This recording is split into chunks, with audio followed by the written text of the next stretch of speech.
Did you see my new music video? I did. Okay. I watched all your music videos. That's what's up. That's what's up. I like it. Here's where I get shy. Yeah. So whose idea was that to put the AI in the? Bro, I have no creative control over my videos. I let Jairus handle it all, man. I just sit back and let the magic happen. That's the secret in all of our videos is I do my performance part, and he comes through and he kills it with the effects and everything. What did you think when you first saw it? Bro, it was mind blowing. I dropped my phone. I was like, what? Picked it back up and I watched it again. I was like, okay, that's what we're doing. Yeah. He's a magician. Isn't he?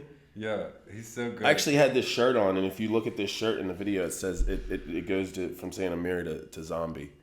And I was like, what? I'm gonna have to. You have to go back. It's like a little Easter egg in there, and I was like, oh shit, check that out. He said the AI did that. I'm like, oh damn.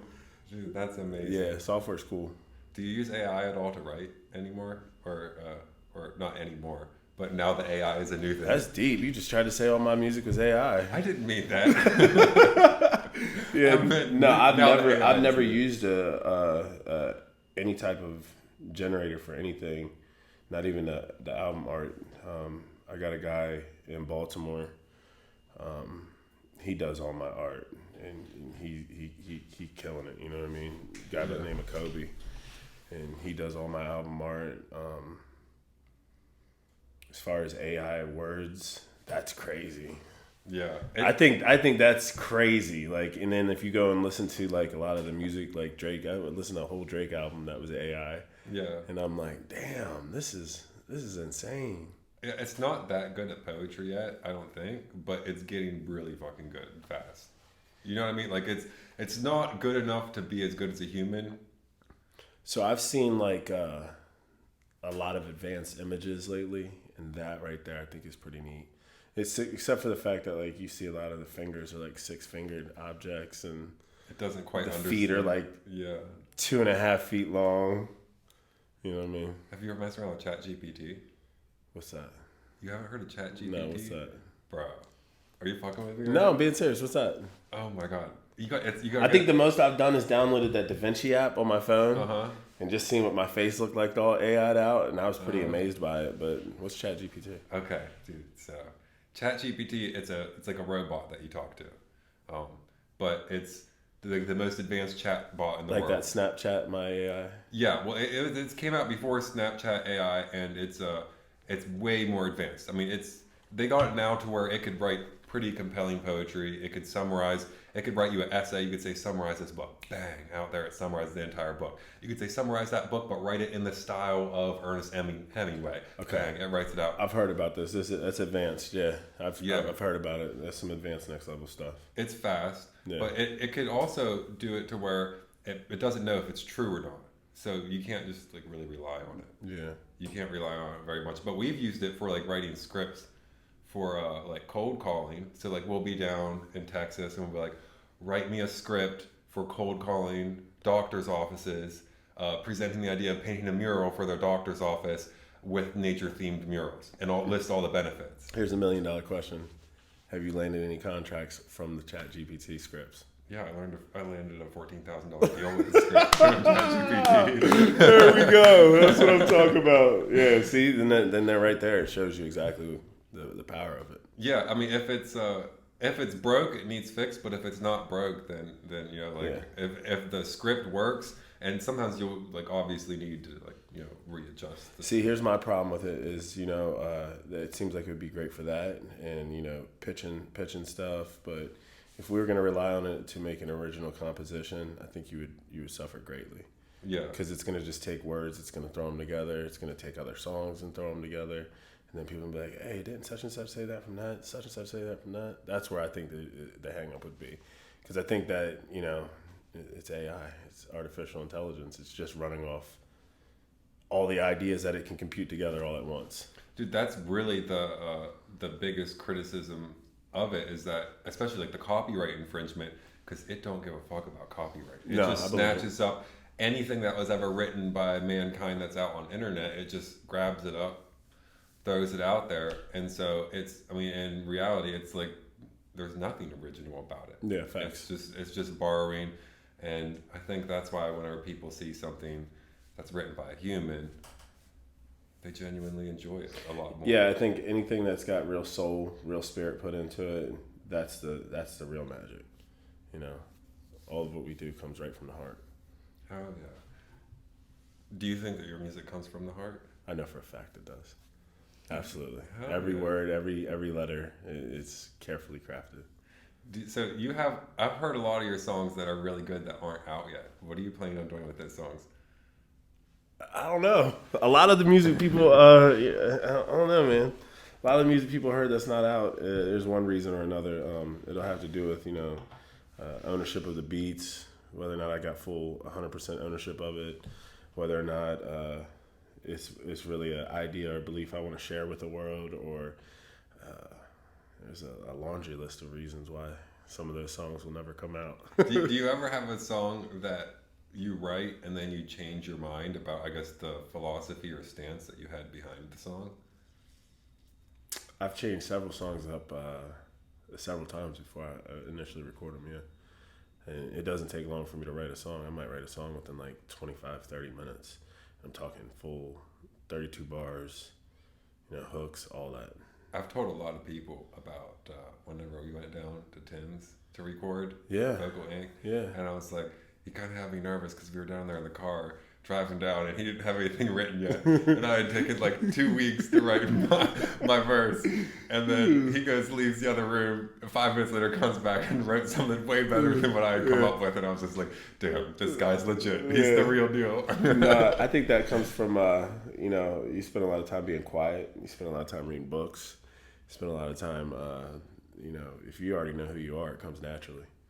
If you have a real story to tell, it's going to flow naturally. And I don't care how goofy the song may sound or anything like that. If it's really in you, it's in you. I don't think I have the musical thing that's in me. Like the art thing, yeah. Like, because for example, you ever hear a song where it's like, damn, like that's so good.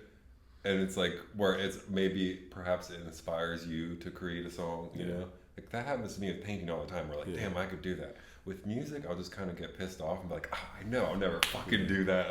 I'm not born with it like they have it. Yeah, no, I think there's there's talent that's natural. There's talent that requires 10,000 hours. If you know anything about mastery. Yeah, quoting Robert Greene. Yeah, you know anything about mastery? He's one of my favorite authors. Me too. Yeah, I've read a lot of his books, man. If you put your 10,000 hours into any craft, it doesn't matter what it is. Like me, right now, I'm doing electrical. In order for me to become a master electrician, I have to put in 8,000 hours. 2,000 short of 10,000 hours. There's no mystery behind that. The 10,000 hours thing is a real thing. Put your 10,000 hours in, you'll be great at anything you do. You and your art, this is like 30, 40,000 hours. Yeah. And it shows. So I don't think it's not that it's not in you per se, because you got some dope stories to tell. I remember thinking like, oh, what is this boy doing right here? But it's just how you tell them, and the format in which you craft your music through. Yeah, but so like for example, though, you think about like a basketball player who's not very tall. Mm-hmm. Doesn't matter how good they are or how much practice they in. You just know they're never getting into the NBA. Yeah. But there's like that one freak of nature. Yeah. Who was the really short guy who did it? Like a while back. Like there was a really, really short guy. I mean, there was Muggsy Bogues. That's what I was thinking about. Yeah. And Muggsy Bogues. There's a few people, you know what I mean? Who were... He could dunk, right? I don't follow sports. That's not my...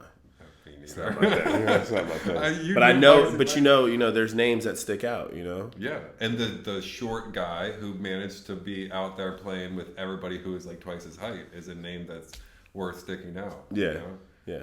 But that's just like one in a million. My friend's mom dated Muggsy Bogues at one point. It's a real story. Yeah, real story. Shout out Kai. You know who? Did you ever meet him? No, hell no. No, this was many years ago. Many moons ago.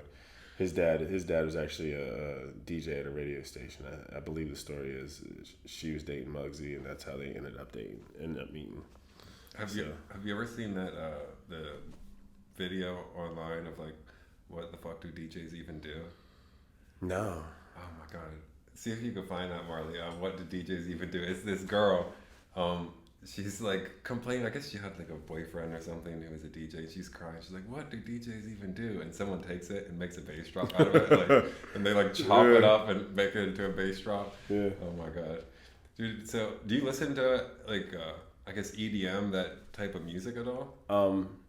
I think the closest to EDM I'm gonna listen to is gonna be some Afrobeat. You know, Tyler ICU, stuff like that. You know, it's definitely some stuff from Africa.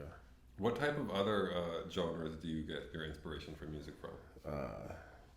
Johnny Cash, you know, country music. For real? Yeah, for sure. A lot of older music, you know, Tracy Chapman, Hall & Oates. My musical palette is very diverse. Hall & Oates. Marley put me onto Hall & Oates. You like Hall & Oates? Yeah. I just discovered them. I didn't even know who they were. There was a song. That takes me back to being a kid. You know, my mom played Hall & Oates on that little cassette tape all day long, you know? So, yeah, it takes me back. I'll reminisce, you know, being in Laurel, Maryland, listening to that, being in Hawaii, listening to that.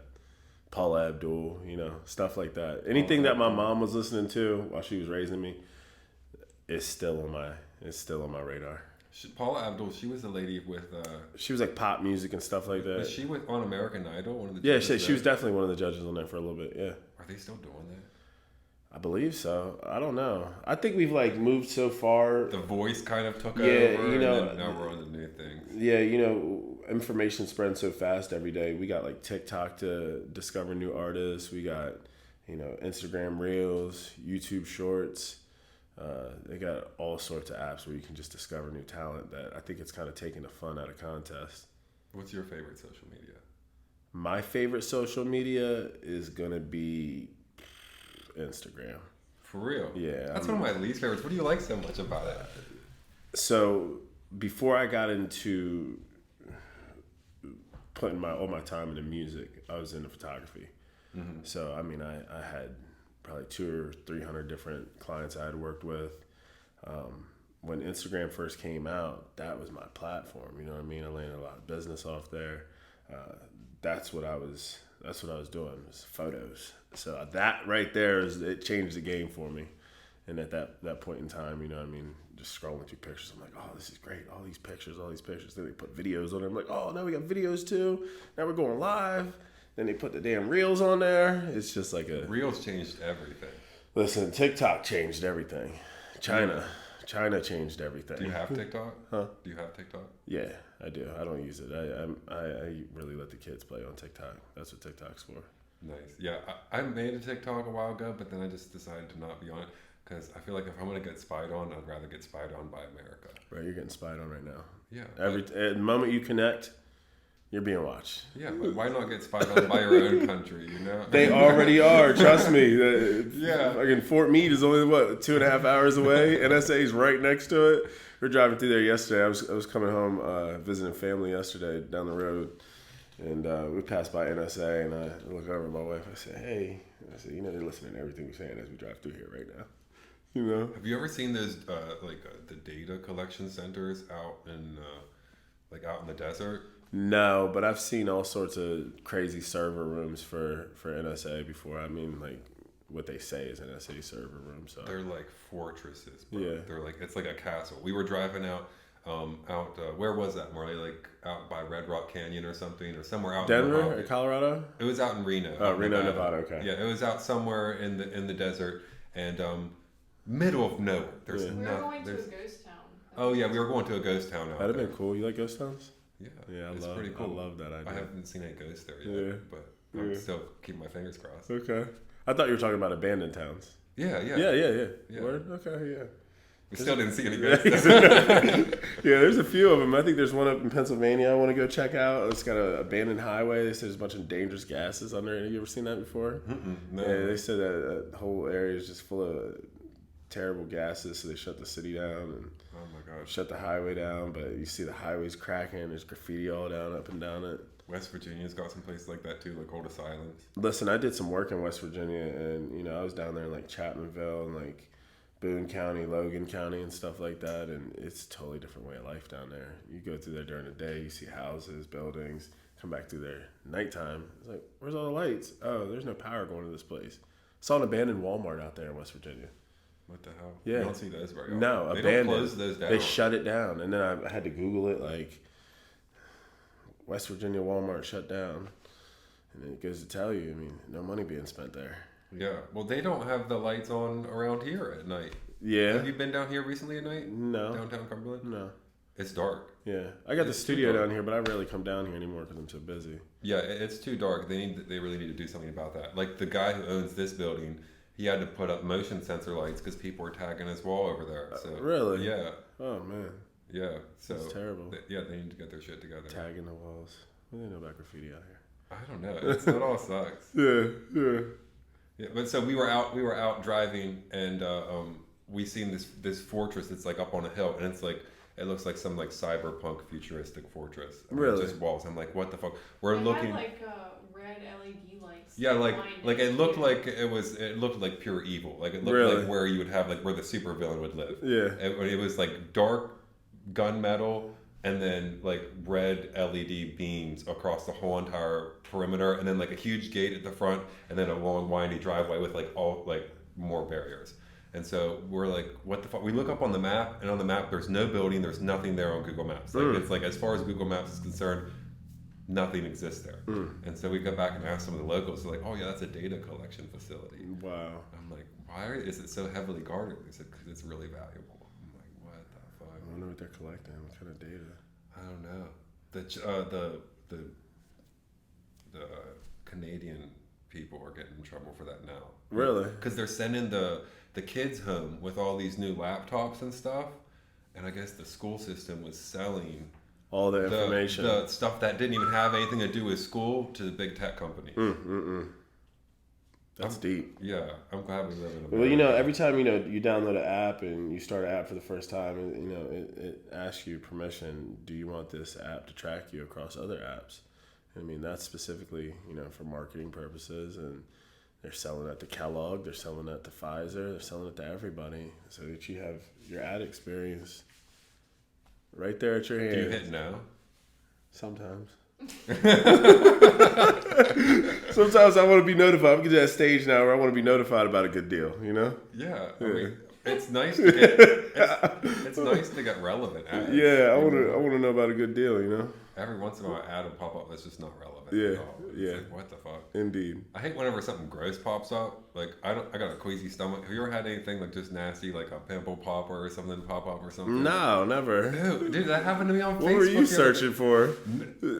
Astringent. Now you get a pimple popper ad. No, I blocked them. I was like, what the hell? I reported it on Facebook. I don't know what the hell was happening. Because the weird thing was that they recommended that I check it. They said, here's a post you might be interested in. And I was like, what? Why the fuck would I be interested in that? I know. Yeah, there's all sorts of weird stuff that it tells me I'm interested in, and I don't understand it. Facebook's my least favorite social media. Yeah. But it's the one that we had the most success on. So it's like So for me, it's a love-hate relationship because like you, that's the one that we really did numbers on. And that's why it's hard to delete it, What the fuck are we going to do, man? I don't know, but it's my least favorite. But at the same time, I think it allows people to be too personal with you. And I'm from that generation of I still like my personal space. Here, these kids. How old are you, Eli? 27. You're 27. Okay. So to me, it allows all these kids. They're like this new generation of kids in their 20s. They're teens. They want to put everything on social media to their own detriment, really. And it's a weird space. People post a lot of pictures of what's really weird to me is whenever the baby is fresh out the mother. Yeah. Like, fresh out. Yeah. And it's like, post. Yeah. Look what just happened 5 seconds ago. My baby popped out. Blood, everything. Oh my God, yeah. They have like whole systems now where you could go set up and you could copy and paste what other people are doing. Oh, we're expecting in this. Listen, Blueface's baby mom just went live on Instagram and had her baby. She had her baby on Instagram Live. Like, wow. Yes. Like, this is where we at in life, you know what I mean? Like, we're so desperate for attention. I really don't understand it. Were they promoting an album or something? No, not to my knowledge. It's just all been everybody's in everybody's business. I mean, if you were promoting an album, I feel like that would be a pretty clever way to do it. Yeah. It's like, you know, if it's like The Legacy is the name of the album, and it's like, look, we got another one coming up. But just for no reason at all, other than just to get attention, it's a little cringy. Yeah, but that's where we're at with it. We're doing everything for attention, man. It backfires on a lot of people. It does in the long run. You know I would what I say, mean? yeah. I look at the news just so I can have ideas of interesting things to talk about. Right. And so I seen one where they were doing this just happened like yesterday. They were, I was in Mexico, they were doing a baby reveal thing. Okay. And a gender reveal, yeah. Not a baby reveal, a gender reveal. And so they had it to where they're going to have a plane fly overhead and like dump out like smoke of the color that represents the baby. And the plane's wing fell off as it flew over and fucking crashed. And I'm fucking dead serious. Oh, yeah. And I don't even think a lot of the people who are videotaping it realized that it happened. Because they were like, whoa, it's a girl. And I don't even think they realized that, the plane, because there was the pilot died. Yeah, that's a perfect example of everything that's going on in life right now. We're so distracted by one thing that we don't even see the whole bigger picture. Yeah, if World War III happens, it'll be the first World War with cell phones. Yeah. Well, not with cell phones. Did they have cell phones in World War II? No, Eli, sir. What? You We know gotta get history? you back in history class, my friend. You've been spending a lot of time with the paint. Yeah, no, there was no cell many phones back paint there in World fumes. War II, y'all. So, But I'm sure they had some sort of they had satellites then, I'm right? sure they had Do you think they had a satellite? radios, and No They satellite? Maybe. didn't go to space yet. When did they ever go to space? Not until the 60s. don't you think this whole space force is a little weird? Why do we got a whole separate military installation for the space? What, NASA? No, No, the Space Force. That was Donald Trump made that, right? The Space Force, yeah. You think it was just marketing? Like, just like, No, look, we're because going to be the best. We're in space. I We're log into my tremendous. Navy Federal account, and on the branches of service, Space Force is on there. So this is a very real thing. At first, I thought it was just something, I thought it was something that was made up. And then I'm seeing it everywhere, and I'm seeing official patches and official stuff, and yeah, we're worried about space now. What's going on in it? Is it because NASA's corrupt? Well, that's a possibility. I mean, there's all this weird stuff going That's on up with for UFOs. debate, Yeah, there's all this weird stuff about going on with UFOs. Yeah. And I mean, so What do you think about that balloon that was flying over that they shot down earlier this year? the Chinese one? Yeah. I don't really know. How do you determine if the balloon was spying on you or not? I don't know what the proper procedure would be. I guess my thing is I really don't believe that any other countries are flying into our airspace without us just finding out. I believe that the news media can tell us anything they want to tell us. They're just trying to get us mad at China. Oh my God! China's taking back all their pandas right now. From America? From America, there's only two sets of pandas left: DC and Atlanta. All the pandas are gone.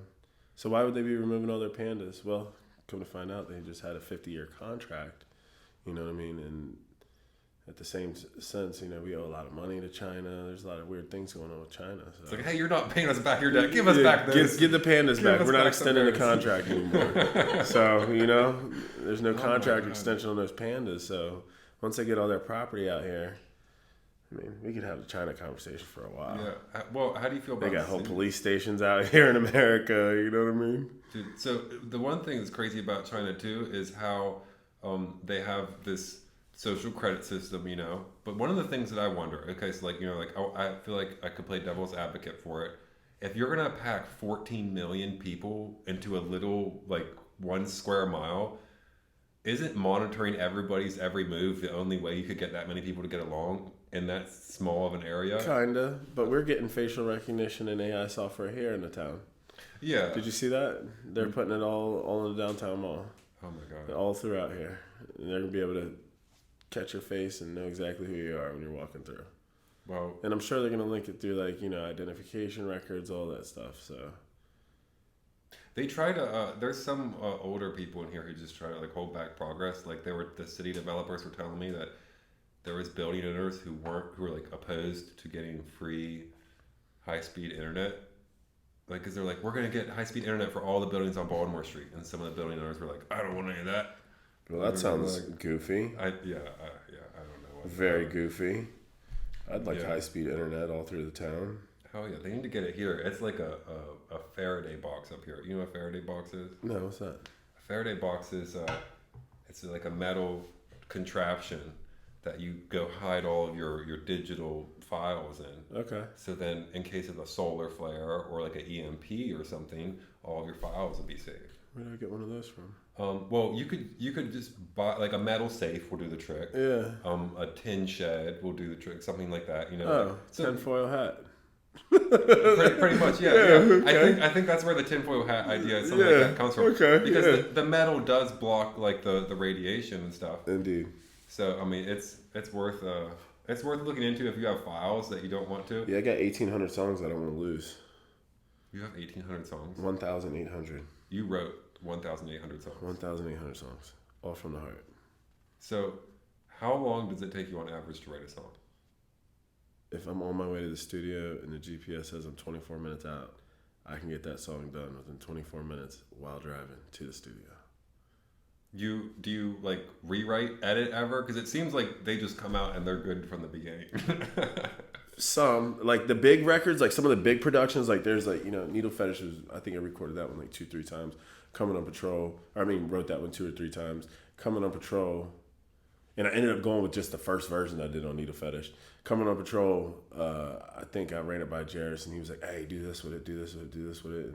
And it came out good. Second go around. Not much difference from the first. Some of the big productions, yeah, but when I'm just shooting content to keep the Spotify monthly listeners rolling in, that's it. How did you and Jairus meet? Because you guys are like a fucking awesome partner. I met him through one of my best friends who actually passed away. He was my original engineer, best friend. He's the whole reason why I'm in Cumberland. Lawrence Young Marley Hester. He passed away a few years ago. That's how I met Jairus. There was a bar right on Mechanic Street called Bugatti at the time.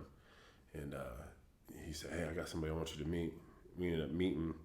Come to find out, we grew up in the same neighborhood together, pretty much the same area down there in Howard County, and I guess we just clicked. You know what I mean?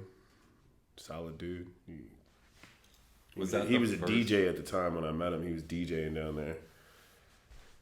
Was Needle Fetish the first music video you had shot together?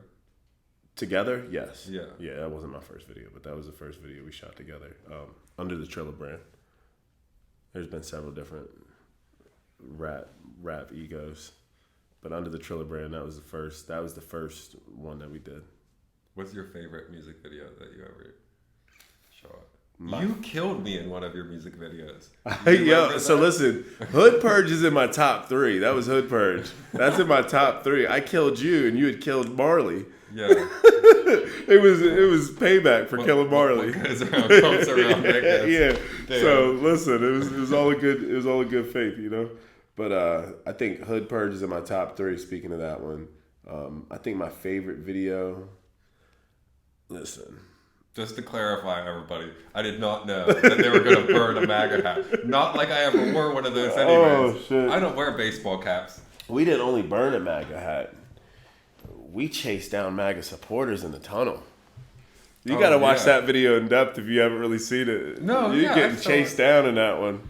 Yeah. And in that same sense, that was just... It was a theatrical. They weren't actually that was some theatrical, you got to keep up with the times and the shit that's going on. You know what I mean? So, we're not against everybody. I think what we were against was, the racial connotation that was behind that hat. The protests, people getting ran over. There was a lot of, the torches, there was a lot of white supremacy that was coming out through that hat.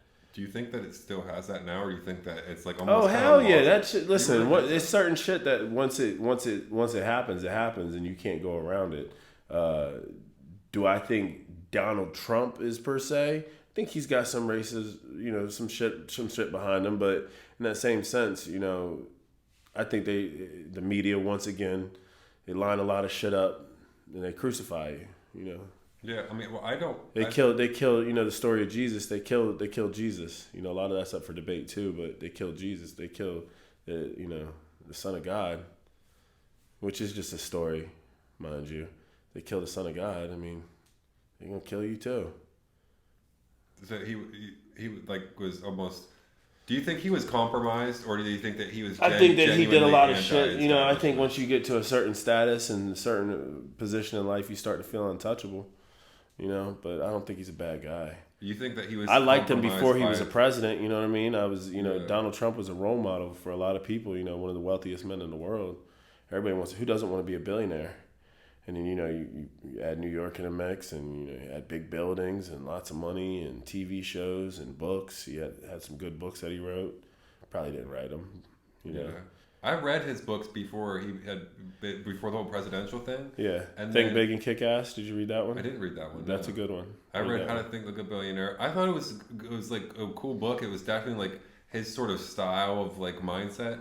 But then after everything started happening with the presidency, it was like kind of like the same thing with Kanye West. It's like I'll still listen to it. I'll just do it with the windows rolled up. Yeah, I feel it. Like I don't really want to advertise that I'm necessarily a supporter. I would like to believe that he's not compromised and that like he is like outside of all of the bureaucracy and all the political bullshit. But I'm also so curious as to like, is he just another one of the politicians? I don't know.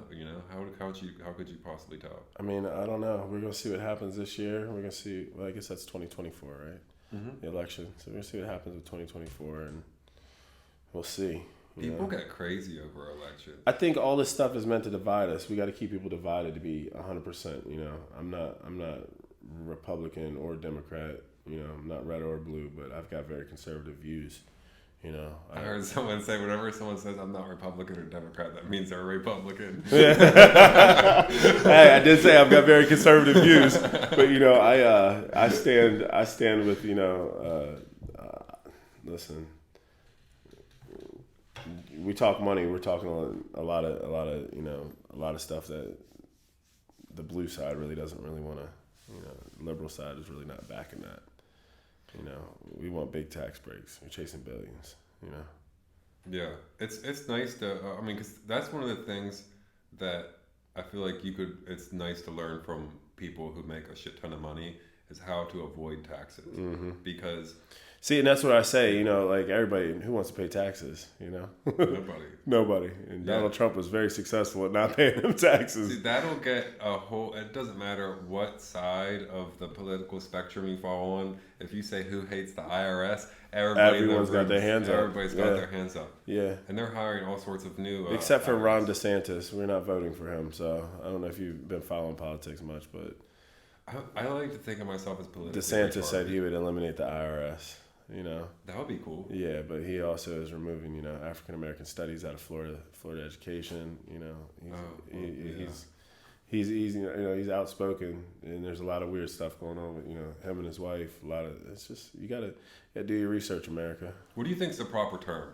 Because I was talking to this activist. I was talking to an activist a while ago. Actually, the episode before this, and we were talking about the proper term for I guess like European American, African American, and all that.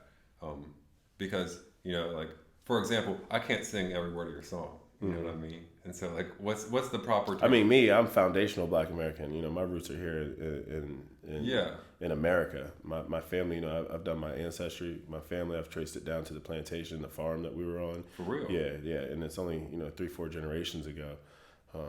My great grandfather was an overseer.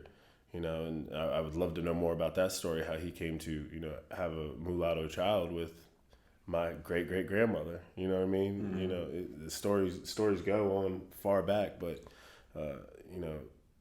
I think unless you came here from Nigeria in the last 10-15 years and then converted, then you would be African American. But for me, no. Yeah, I feel like if we say African American, then I should be considered a European American. Yeah. Does that make sense? Are you guys from Europe?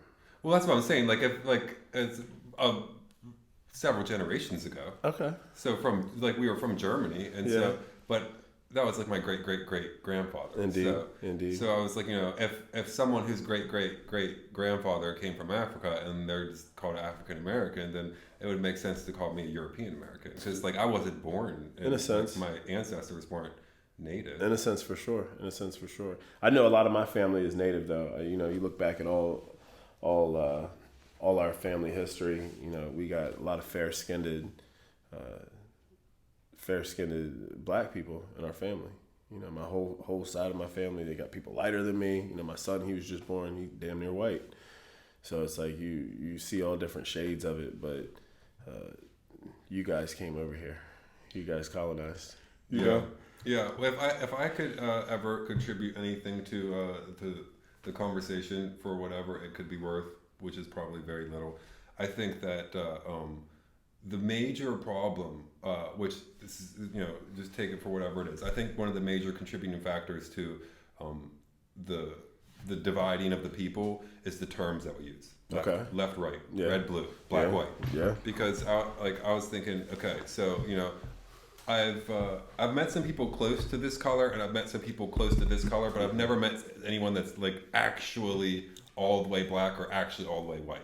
Because I paint skin, and skin is a combination of red, blue, and yellow. Okay. And then you mix all those together, and you get all your different tones. And you could add a little bit, make it darker and lighter. Indeed. And so I'm like, black and white, for a visual perspective, is used to describe two opposite things that are like completely opposite. And so I wonder, like, if just subconsciously, just by saying those words, like it's somehow people hear that, or like if they're somehow like making more of a difference than what's actually there, as opposed to like there's probably more of a difference between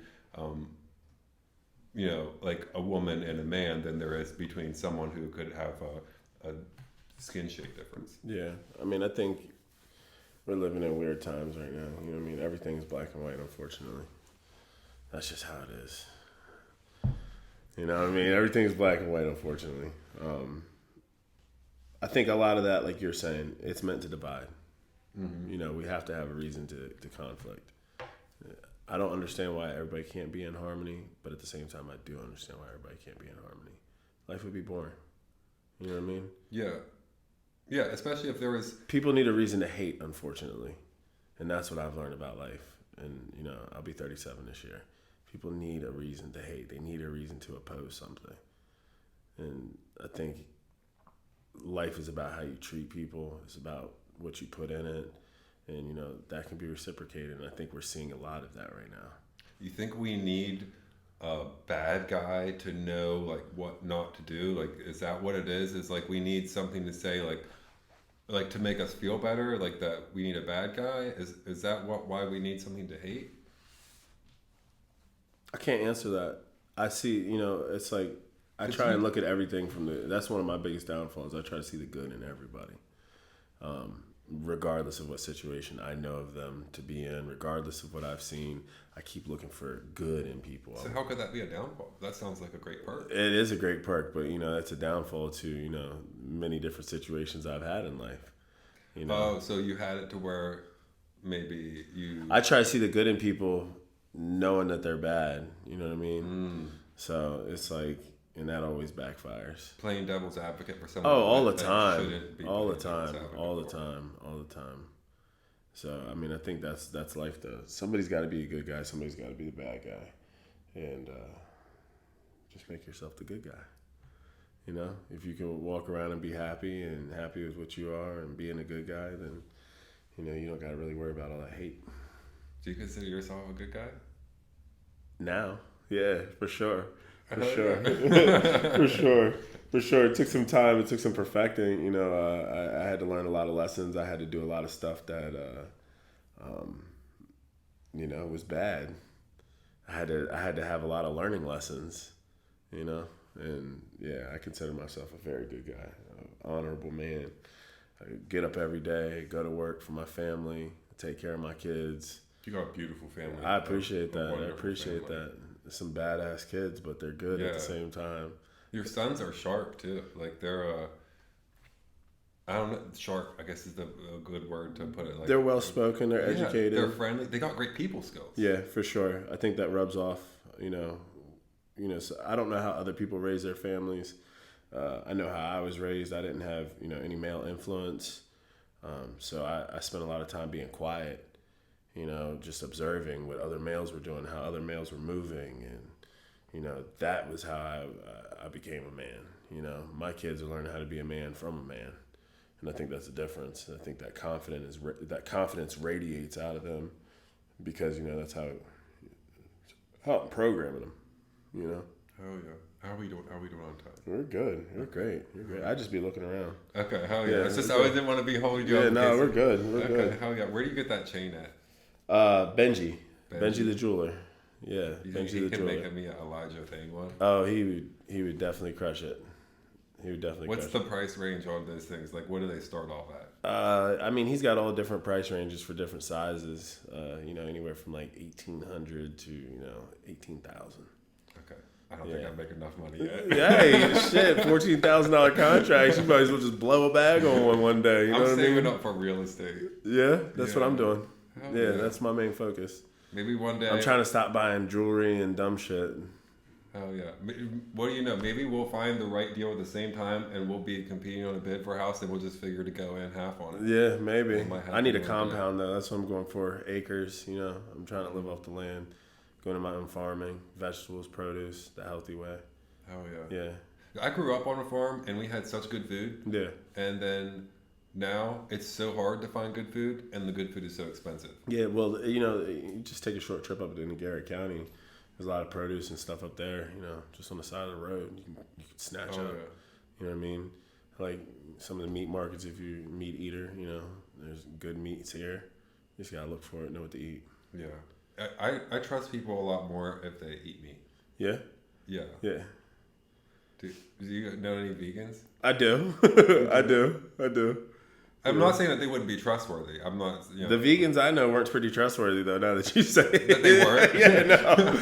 See, no. Now that I think about it, that's why I stopped for a second. I'm like, wait a minute. I knew some vegans that were just some fucking assholes. Yeah, because if you're lying to yourself, then you're gonna be lying to other people. Yeah, for sure. And I feel like they're just pretending. But I think that they're like. I've done a lot of research on this topic. I lost a lot of weight. Congratulations, by the way. Yeah, but I put a bunch back on just because people was looking at me like, "What's wrong with you? You got something going on?" Like, I'm like, let me eat some food for a little bit because I got too skinny. You know what I mean? I was wearing a medium from a 2XL. You know what I mean? And I'm comfortable. Like some people can't lose weight and then gain it back. They get uncomfortable. Like, nah, I'm comfortable being fat. I've been fat all my life. I like to eat. I like flavors. You know what I mean? Like I don't want to deprive myself. But some of the things I started realizing was a lot of our store-bought foods are what causes this. Look at the ingredient list on anything. You're gonna look at the ingredient list, and half that shit that's on there, you're gonna be like, "What the fuck is this?" And then you're gonna turn around and you're gonna be like, "Are these the things that are contributing to cancers? Are these the things that are contributing to obesity? Contributing to my diabetes because I'm diabetic? Contributing to that like." What are all these things I'm putting in my body? Because, when I lost all that weight, I was working out, I was in the gym, I was eating very strict diets. You know what I mean? I wasn't putting all these chemicals in my body. I was eating grapes, I was eating apples, plums, pears, peaches, cauliflower, broccoli, spinach. There's no ingredient list on that stuff. Because it's whole, it's real. It's all natural. It's a real food. You know where I'm coming from? Meats. There's no preservatives in these meats because I'm getting straight from the butcher. I'm cooking them up, grilling them up.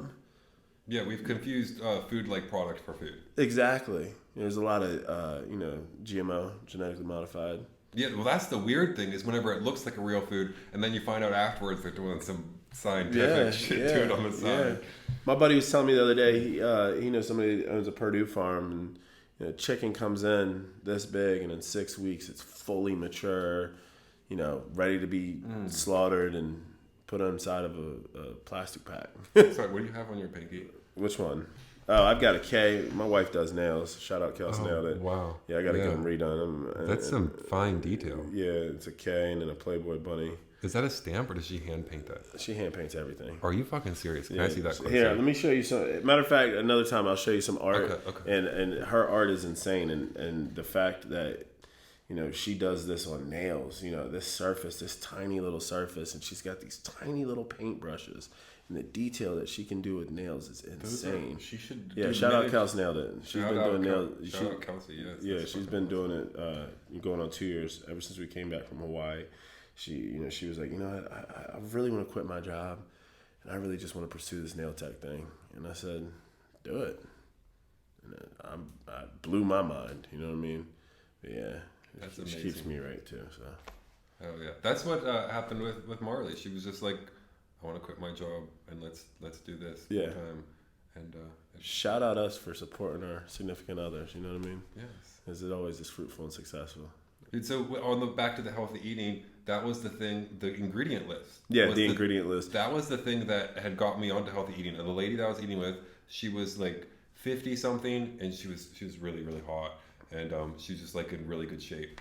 And so she said, I asked her about some health ideas, and she said, here, I got the easiest way to do it. She said, just don't eat any food until you know what every single ingredient is. Mm-hmm. All you have to do is read the ingredient list. If you don't know it, just look it up and find out what it is. When you find out what it actually is, you don't even want to eat it anymore. No.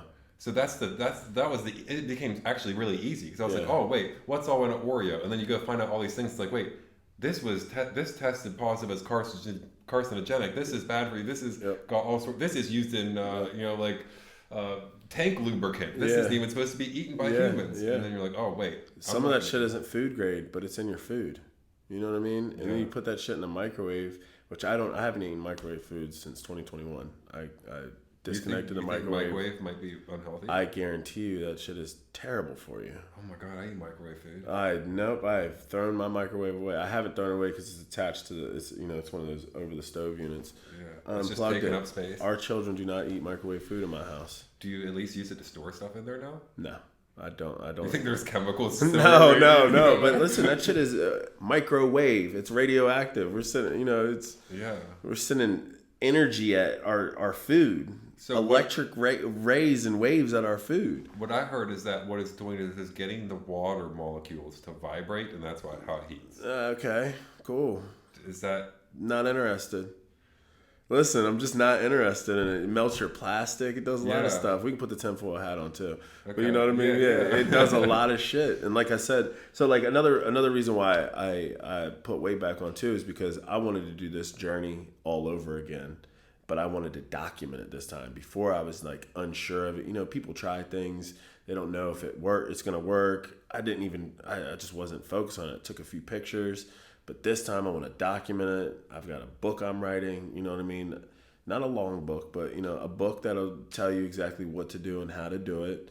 And we'll put it out there and we'll see what that does. But I think there's a huge market for health. I think there's a lot of unhealthy people out here. I think that, what you put in your body dictates how your moods are, dictates how your day's going to go. I see people every day, they wake up, they're sluggish, they're tired. Even me, when I eat like shit, I wake up the next day and I'm like, oh, am I really doing this? Garbage in, garbage out. Oh yeah, totally.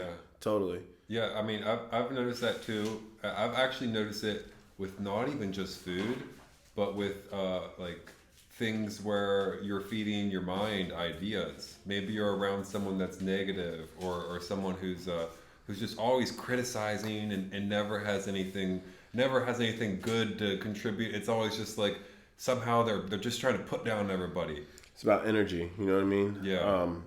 It's funny you say about not trusting vegans, because let me run back to that for a second. You slaughter an animal. Think about those animals' last moments. Is that meat really that tender?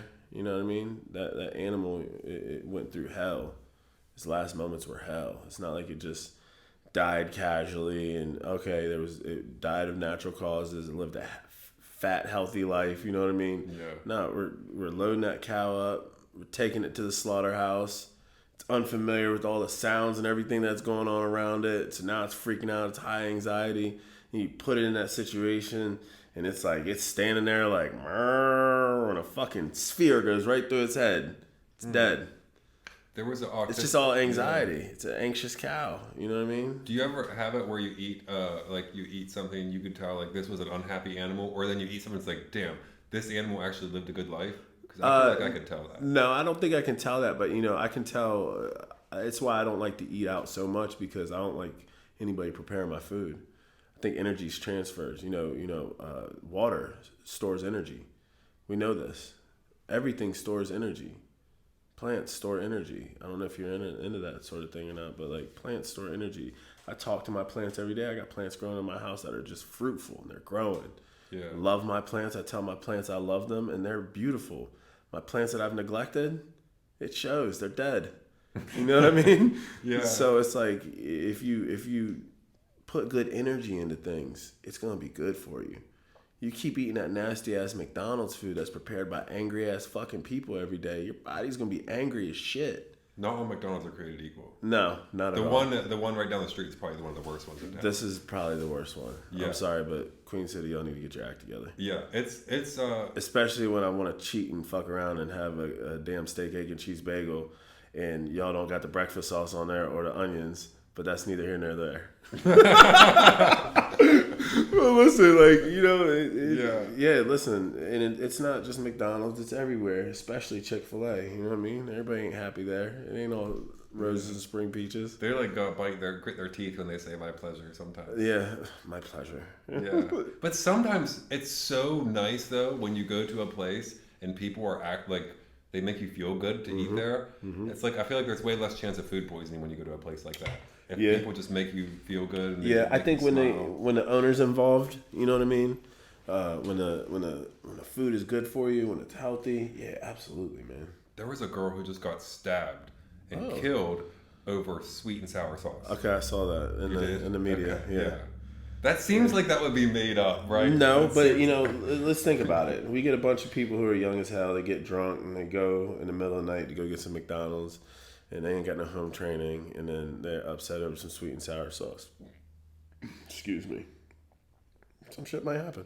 So, have you ever had a close call like that? Because I'm guessing, based off of your lyrics or based off of what I know about you, is that you probably grew up somewhat around some people who were maybe possibly dangerous or like some shitty situations. Because like I've been in like some places where have you ever had any close calls where it's like you felt like you were lucky to make it out alive? Plenty, but no, I didn't grow up. I actually grew up in one of the most affluent communities in Maryland, Howard County, Maryland. In Columbia, Maryland. I grew up around a bunch of rich kids who had dads, they had moms. A lot of these people's square footage on their house is, 5 digits. Like a lot of people were well-to-do. You know what I mean? 5,000, 6,000 square foot homes. That's how I started having all my come-ups. I was attracted to the street life. How did you get to the streets from there? Because my mom worked. She worked for the federal government, She worked with the airplanes. So it's like she was always busy. She was always, and she created a very good life for me, but I was a rebel. I'm the son of 2 U.S. soldiers and didn't have a dad in my life. So the only thing I gravitated towards was all the people who I clicked with, people without dads, people with no direction, the class clowns. I didn't want to do schoolwork, so where did they put me at? Remedial classes. Now I'm around these people. Now I'm going to see what their home life is like. Oh, we can smoke weed in their house. Oh, we can do this in their house. Oh, yeah, I like this life. Now I'm trapped in this life. Now I can't get out because no one's telling me, get out. So, yeah, I had some situations. I had a similar thing, too, where I would be at friends' house, like right around when my parents got a divorce. And I'd be like, yeah, they could smoke weed in here or do whatever, smoke cigarettes in here. It's dope. Like, this is way cooler than my house. Yeah, when you're a kid and you have nobody, telling you to. Otherwise, what are you gonna do? You're gonna jump head first in there. Have you ever had any close calls around here, like in Cumberland, or were you out of that by the time you could come down to Cumberland? No, were you out of the streets? I can't really comment on that right now. Okay, but so do you feel like that you've been that like now that I think I was calmer here than I've ever been anywhere because I came here to retire. I chose this to come here because I wanted to relax. I didn't ever plan on being in the public eye when we put that song out. I wanted to put the song out, but that was the worst thing. That was the most detrimental thing for me ever doing anything in the future in the streets. Why was that? Because everybody knew who I was. Don't just blend in anymore. So you think it almost like put a giant target on your back? Indeed, for sure. You create haters, you create jealousy, envy. You know what I mean? I'm already not from here, so my mentality is not that of the average citizen here. It's quite unfair. I think about it all the time while raising my children. You know, how I grew up. I just thought about it. I was down in Columbia this weekend, visiting family. I'm sitting there thinking it's not fair. The differences in how I grew up and most people who grow up. That's why I don't respond to a lot of shit. Y'all have had some hard lives. People had some hard lives. I had some hard times myself that shaped who I am today. But the other side of that is I chose that.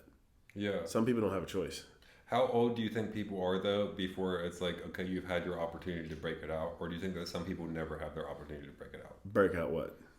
So, for example, for me, like, I feel like there was a time whenever I, like, was into the underworld of society and, like, I was just totally cut off from anything that was, like, normal. And it was just, like, all, like, it was all just kind of, like it was, I felt like I was in the streets. I was 32 when I got out the streets. I felt like I was, like, 20. Okay, so I was 32 when I got out of the streets. 20, maybe like 23. Yeah, I was 32 when I got out of the streets. And, you know, I didn't really get into the streets until I was 18, 19. You know, I was like trickling, you know, we were selling weed. You know, we had pounds of weed in high school. You know what I mean? We had, a couple of us had guns. But, you know, I really wasn't doing no street shit until I left my mother's house. And then it was like, I was fending for myself. Then, you know, I'm not afraid of too much, you know what I mean? So that's what got me into trouble, you know? So, but there's some people who, it's like you said, there's some people who are born into that. Facts. Like me and you weren't born into it. Me and you just kind of descended into there just because we needed something exciting, I guess, or we need something different, or whatever the reason could be. But so we ended up finding our way out. Good, congratulations on that, by the way. Yeah, right on. We're both here alive. So yeah, this is right wonderful. On. But so I wonder though about people who are in this, and it seems like they're in this cycle and they can't ever get out. And I wonder, at what point does it become like, are you just a victim of circumstance, or at what point does it be like, all right, come on, you've had your chance to I get think your life once you together. listen, that's what reason why I drove in the fact that I was 32 when I got out of it was because my mentality was that of a juvenile still all through my 20s. Once again, like even after having kids, it took me till my 8th kid being born. We got 9 kids. My 8th kid being born for me to really say, bro, settle the fuck down. What are you out here doing this for? What are you out here doing that for? You got people that love you and rely on you every day. You know what I mean? Mm-hmm.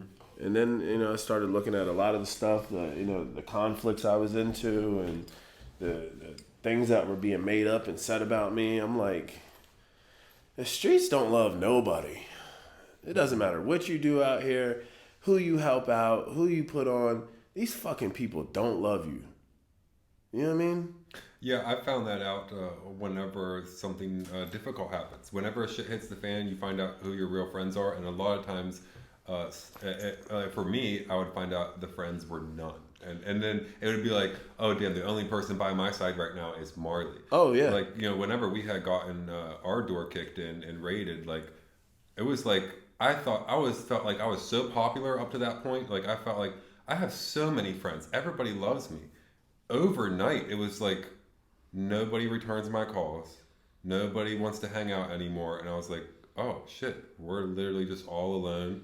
All of that was just maybe they were there just because, like, it was nice because they got free weed to smoke, or they had, you know, like, there was more money around whenever. But now that that's gone, mm-hmm. They didn't care anything about what we were doing.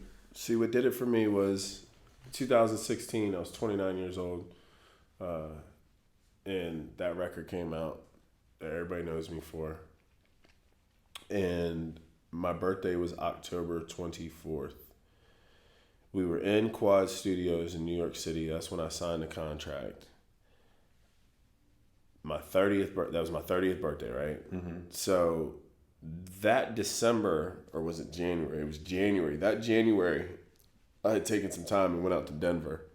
And I moved to Denver, and I was pursuing some stuff out there, some other endeavors. And I got real sick, and I ended up in the hospital on the way back from Vegas. Jairus and I just shot a video in Vegas for a song called Just Might. And which that one is a really gangster music video. Yeah, and everything about that song happened here in Cumberland. And if you really know, you know. If he was there, he was there. And a lot of us were there for that. Check out the music video. video. Just Might. We filmed it in Vegas. It's a vibe. Yeah, like I said, I was out west then at that time. Well, I had gotten sick driving back from Vegas. It started in Vegas. I just couldn't digest anything. Couldn't hold anything down. I was putting Gatorade in my body, throwing it back up immediately, putting water in my body, throwing it back up. People I was with at the time, I said, we got to drive back to Denver now. We start driving back to Denver, get pulled over. No one got a license in the car, including me. Oh my license was revoked at the time. We in Beaver, fucking Utah, right? On the way back. And they impound the car. And I end up getting chauffeured to a hotel, end up having no license, no fucking debit cards, nothing, just the cash that was on me. Ended up finding a way out of there. One of my homies back home got me out of there and made it back to Denver. By the time I made it back to Denver, I was sleeping almost 20 hours a day straight, not even waking up, just sleeping 20 hours a day. I checked myself in the hospital there. They're running all these tests on me, and they say, "When's the last time you took your insulin, sir?" And I look at them like, "What you mean the last time I took my insulin?" I said, "I'm not diabetic." And they're like, "Sir, when is the last time you took your insulin? Please, be honest with us." And I was like, "What are you talking about?" So your sugar's at a 700 something right now. And I looked at him and I was like, "I don't know. I'm not diabetic." "You've never been diabetic in your life before?" I'm like, "No." And they end up admitting me at that point for 2 weeks in the hospital. Come to find out I'm fucking diabetic. You know what I mean? And it's all the lifestyle choices I was making, the way I was eating, the way I was on the road, the way I was just eating bullshit all the time, drinking bullshit. I didn't drink water for 4 or 5 years, Eli. What? I didn't drink water for 4 or 5 years. The fuck were you peeing black? No, that shit was gold. I was pissing gold. You feel me? It was terrible. Yeah, I'll take another one too. It was terrible, and from that point on, it was like my life changed because I was having all the sicknesses that I had been having throughout the years were more frequent. And then I ended up spending, thank you so much. I ended up spending more time in the hospital than I had really planned on doing. Then I'm fucking dying from this, dying from that. And, I'm tie it all in and bring it back to business and land my plane here. And my wife, who I'm with now, she was the only one who was right there by my side. She was the only one who, had no ulterior motives, who wasn't like, "Man, we need to get back out here to film these videos. We need to get back out here to do these shows. We need to get back out here to do this music, these clothes," whatever it was I had my hands into at that time. The only thing I was hearing from the peanut gallery was, "We need to get back to business so I can get on your level or we can make this," you know what I mean? And that shit was hard for me because there was only one person who wasn't asking anything of me. And they were the only person who was standing there by my bedside. Just asking for you to get, I hope you just to get well. Yeah. You know what I'm saying? And that, for me, that showed me so much. And I spent a lot of time sick here. I came back to Maryland. I drove back from Maryland, and on my drive back, I was getting real sick. Or I drove back from Colorado to Maryland, and I had a BMW at the time, packed that thing up with all my shit, just left in the middle of the night. Get back here, I'm fucking dying, bro. Hospital admits me right as soon as I pull in, And there's only one person who was there by my side, and that's the boss. So, I come to realize life will have a lot of people in it, but there's only going to be a few that are genuinely there. Mm-hmm. Your family, your significant other, if they're really there in it for you. We're living in a tough time right now where people aren't really what you see at face value. And that's a lesson I learned. Yeah, I always think of that as a gem or a treasure or just something that's just so immensely valuable that it's just, if you find someone like that, like, don't fucking let them go over anything. Like, fight for them to stay around. Do everything you can. I mean, because that's how I felt with Marley. Because she broke up with me right after we got together. Okay. And I had to, like, fight to get her back. Mm-hmm. And, you know, and that was one of the things that she says, like, man, I had never had people fight over me like that. Yeah. And it wasn't like a physical fight, but I was a loser at the time. She had gotten back with her ex-boyfriend, who was also a loser. Mm-hmm. And I was down in Florida because I had warrants out up here. And we had just started dating, and I just kind of like dipped out. And she was like, I'm not going to date someone who's like not even here. And so I was calling her on the phone from down there. I was like, yeah, Marley. I was like, I know I'm a loser right now. Wow. But I'm not going to be. And that guy you're with is still going to be a loser. Yeah. And I guarantee you could see him wandering about the streets. Yeah. Like all the junkies who wander about the streets. I was one of the junkies wandering about the streets. That's the only reason I'm calling people out like that, because I was there too, so I know what it's like. Yeah. I ended up making it out, and so I had to fight for it. And she was still like, "I'm not really sold on this. This doesn't really seem like a good idea." I feel it. I have a very similar story. You know what I mean? That was one of the reasons why I packed up all my shit and left in the middle of the night. Came back home. You know, the person that I was, you know, in that time frame, leading up to that time, you know, leading up to all this, you know, 20 years of being in the streets. You know, 20 years of fucking off and not really paying attention to what I'm doing and who I'm doing it to. You know, it started as a juvenile, a couple pounds of weed, a couple guns, you know, stealing cars, doing all this other wild shit. It develops into other shit, especially when you don't get caught. You just keep going further. Oh, let's go further. Let's do this. Now we're doing suicide runs from California to Maryland with 100 pounds in the trunk. You know what I mean? And just throwing them in there. And there's no concealment. It's just vacuum sealed. You know, now we're taking big federal risks.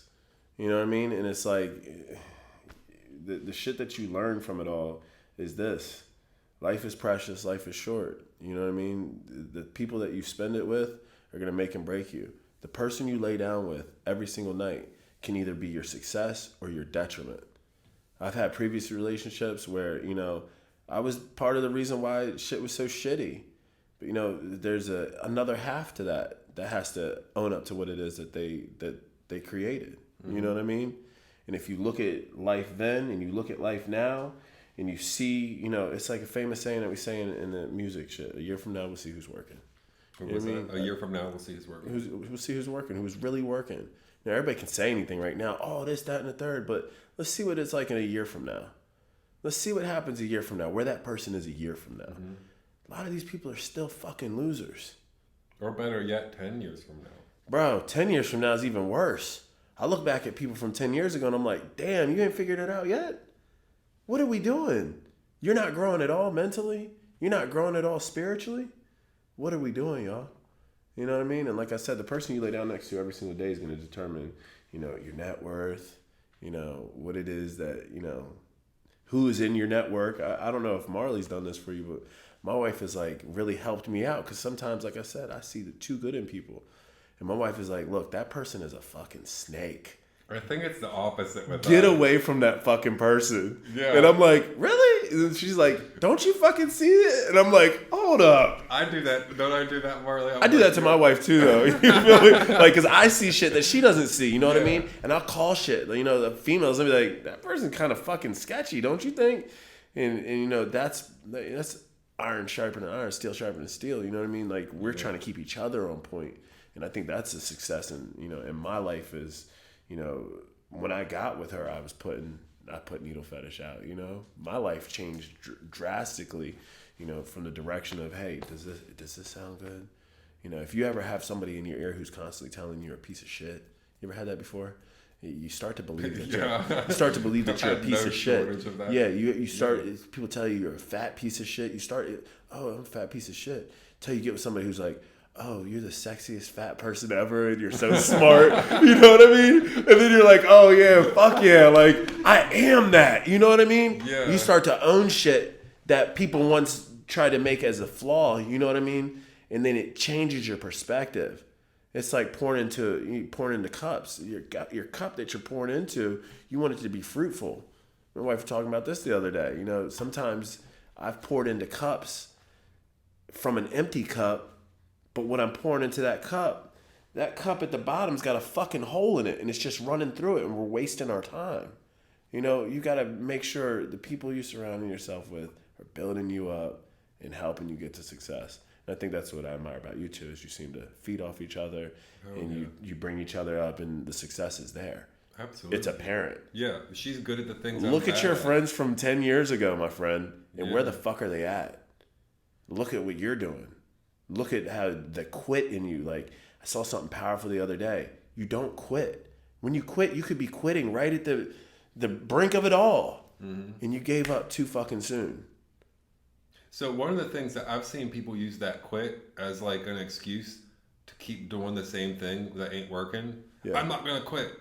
And, you know, like, I think the pivot is one of the best tools for an entrepreneur. Yeah. Like, because if I wouldn't have pivoted to painting and still been doing tattoos, I would have been hating my life. Yeah. Because I did not enjoy doing tattoos like I did painting. I mean, I enjoyed it, but like not like I did painting. And then if it wasn't for the pivot to murals, I was like, I have to kind of like put aside this old thing and move forward. And there's just been like a lot of that where it's like, oh, now this town isn't quite working right now. Like, we got to pivot, travel somewhere else for a month. And so like, I feel like a lot of times people use that like, don't quit, don't quit, don't quit. And then it's like they're just like they're talking to themselves, and themselves as a brick wall. So that's like the streets. You got to pivot. You know what I mean? If hand grenades aren't selling, you got to switch up and move to missiles. You know what I mean? Yeah. You got to pivot. It's all in the same sense. Yeah. That's so crucial. Yeah. So I want back to the streets. Okay. So I'm wondering, because for a while I thought everybody has infinitely divine potential, that anybody could do anything if they really set their minds to it. And then I met some people who I really started to question if you know, like, goddamn, maybe your just brain doesn't work, or you're just too damn stupid to get it. But I don't know if you're ever going to change your situation. It seems like you got your mind made up. Like, you're going to be who you are, and all the potential for good has just like you're not going to try that anymore. Yeah. Like, I wonder, because we live in a country where people are treated with that divine right, even if they've been convicted as a criminal. We're still like, you know, we have unalienable, human rights that you can't take away from. We all have some sort of infinite potential that lies within us. But what is it that takes someone from where they're in a shitty situation, whether they be in the streets, or whether they have depression, or whether they're overweight, or whatever the problem that they have is, to where they could get themselves out of it? Because sometimes it could be someone else that's helping them out. Sometimes it could be considered divine intervention. Is it just sheer will? Is that the only thing that breaks you out? Like, is it a combination of different things? One word, 4 letters: grit. Grit is everything. If you don't have enough grit, you will be stuck in whatever it is. It's like where I was going with that just a second ago. I was going to say, you got to turn the quit to grit. All that quitting mentality, if you use that same amount of energy and put it in and you grit your way through it, you'll overcome anything. Isn't that the name of your new song? Grittin', yeah. Nice plug. Yeah. Oh yeah. Watch Grittin'. Yeah, watch Grittin'. But you gotta take the quit and turn it to grit. And I really mean that. And if you do that, your life will change drastically. I've quit a lot of things. You know where I'm coming from? Before they had a chance to fully blossom. And I learned at a late age, and this is why it's so crucial to have good people in your corners, because if you learn early, you're full of wisdom, right? Everything you learn early is going to dictate your future.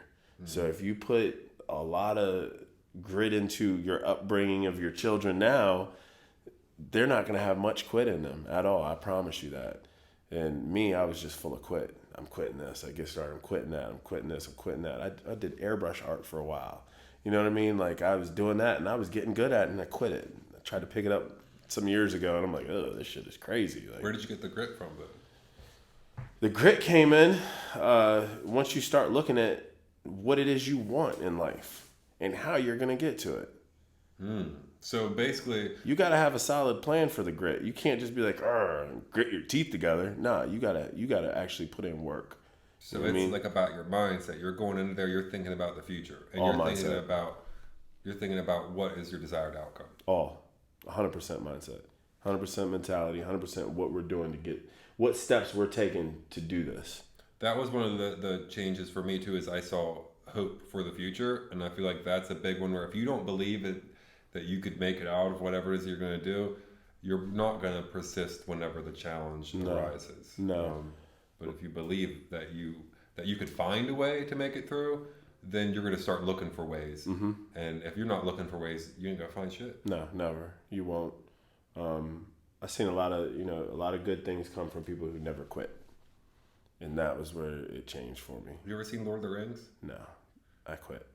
You quit the movie? I quit the movie. Okay, It was too long. You know what I mean? Yeah, so... And this is the first 20 minutes. You're familiar with Gandalf, right? At least the old wizard guy? Yeah, okay, for sure. Okay, so that guy, did you ever hear of Ian McKellen before he was like 60? No. And then he's in like every movie. And he's like the cool old guy, the cool old wizard in like every movie after that. Yep.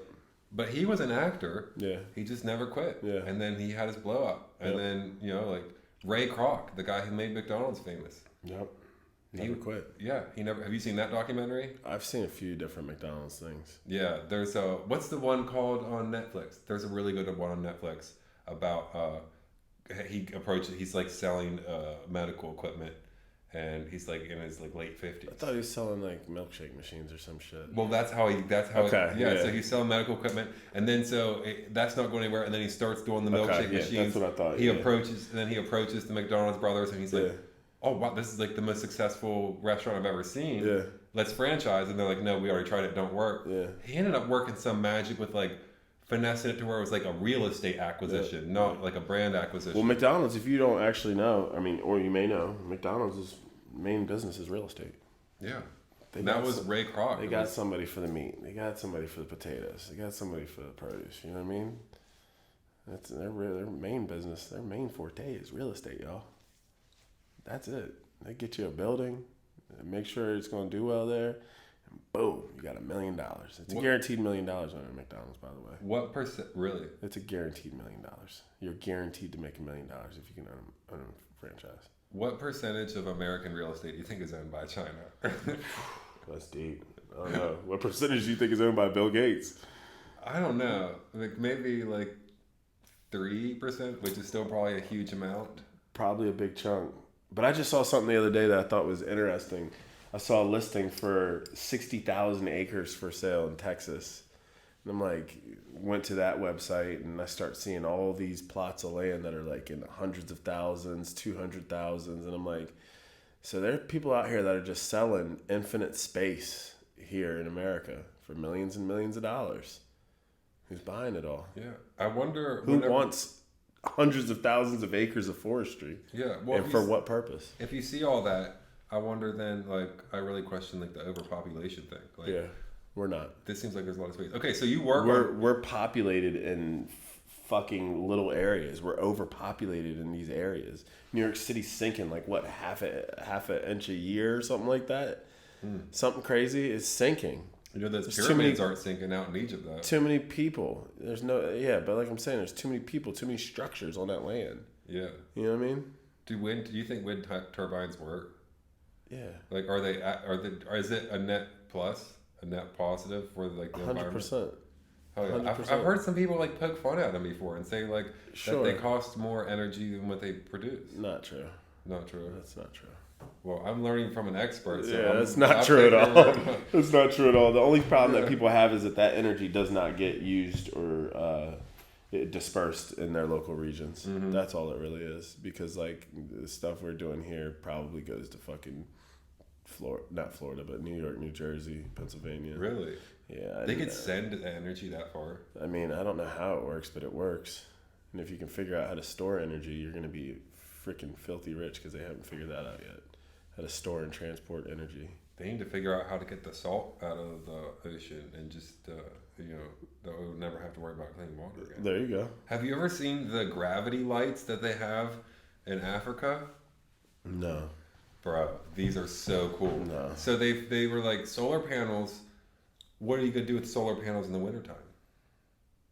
The sun's not there. Mm. But you know what never sleeps? Gravity. Mm. So, because these families, it was like a whole entire villages where their families would spend like 1/3 of their income on kerosene. And they would have one little kerosene lamp. The children would all gather around and do their homework. The dad would be doing his paperwork and the mom would be cooking dinner. And that would be 1/3 of the family's income. would all be on these kerosene lamps for the whole entire village.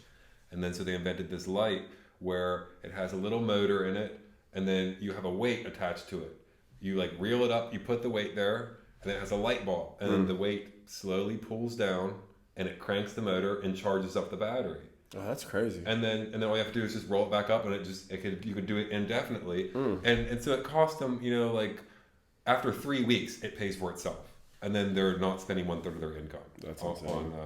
On energy. We waste a lot of money on dumb shit here in America. Yeah, they're over there worried about gravity. Yeah, that's a dope concept right there. Yeah, they needed more people thinking outside the box like that. Yeah, I'm big on it. You know, I've done oil and gas work, I've done solar work, I've done wind work. I think wind energy is my favorite out of them all. That's a whole other political conversation in itself. But What about nuclear energy? I think that serves its purpose too. What the fuck do you think they used to build the pyramids with? Do you think they used like some sort of energy that could have been lost? Have you ever looked into the pyramids? So here's what I'll say to you about that. If you want to go down that Yeah, you wrote a song called Cairo. Yeah, if you want to go down that rabbit hole, shout out Cairo. If you want to go down that rabbit hole, I think that, you know, this is just me. Mm-hmm. I'm not wrong or right because it's just an opinion. I think that there was a different level of intelligence that was wiped out at some point in time. I think that we are greedy individuals, and, you know, eventually it catches up to us. I can't tell you how they built that shit. I can tell you that structurally, it's insane. It's mathematically on point.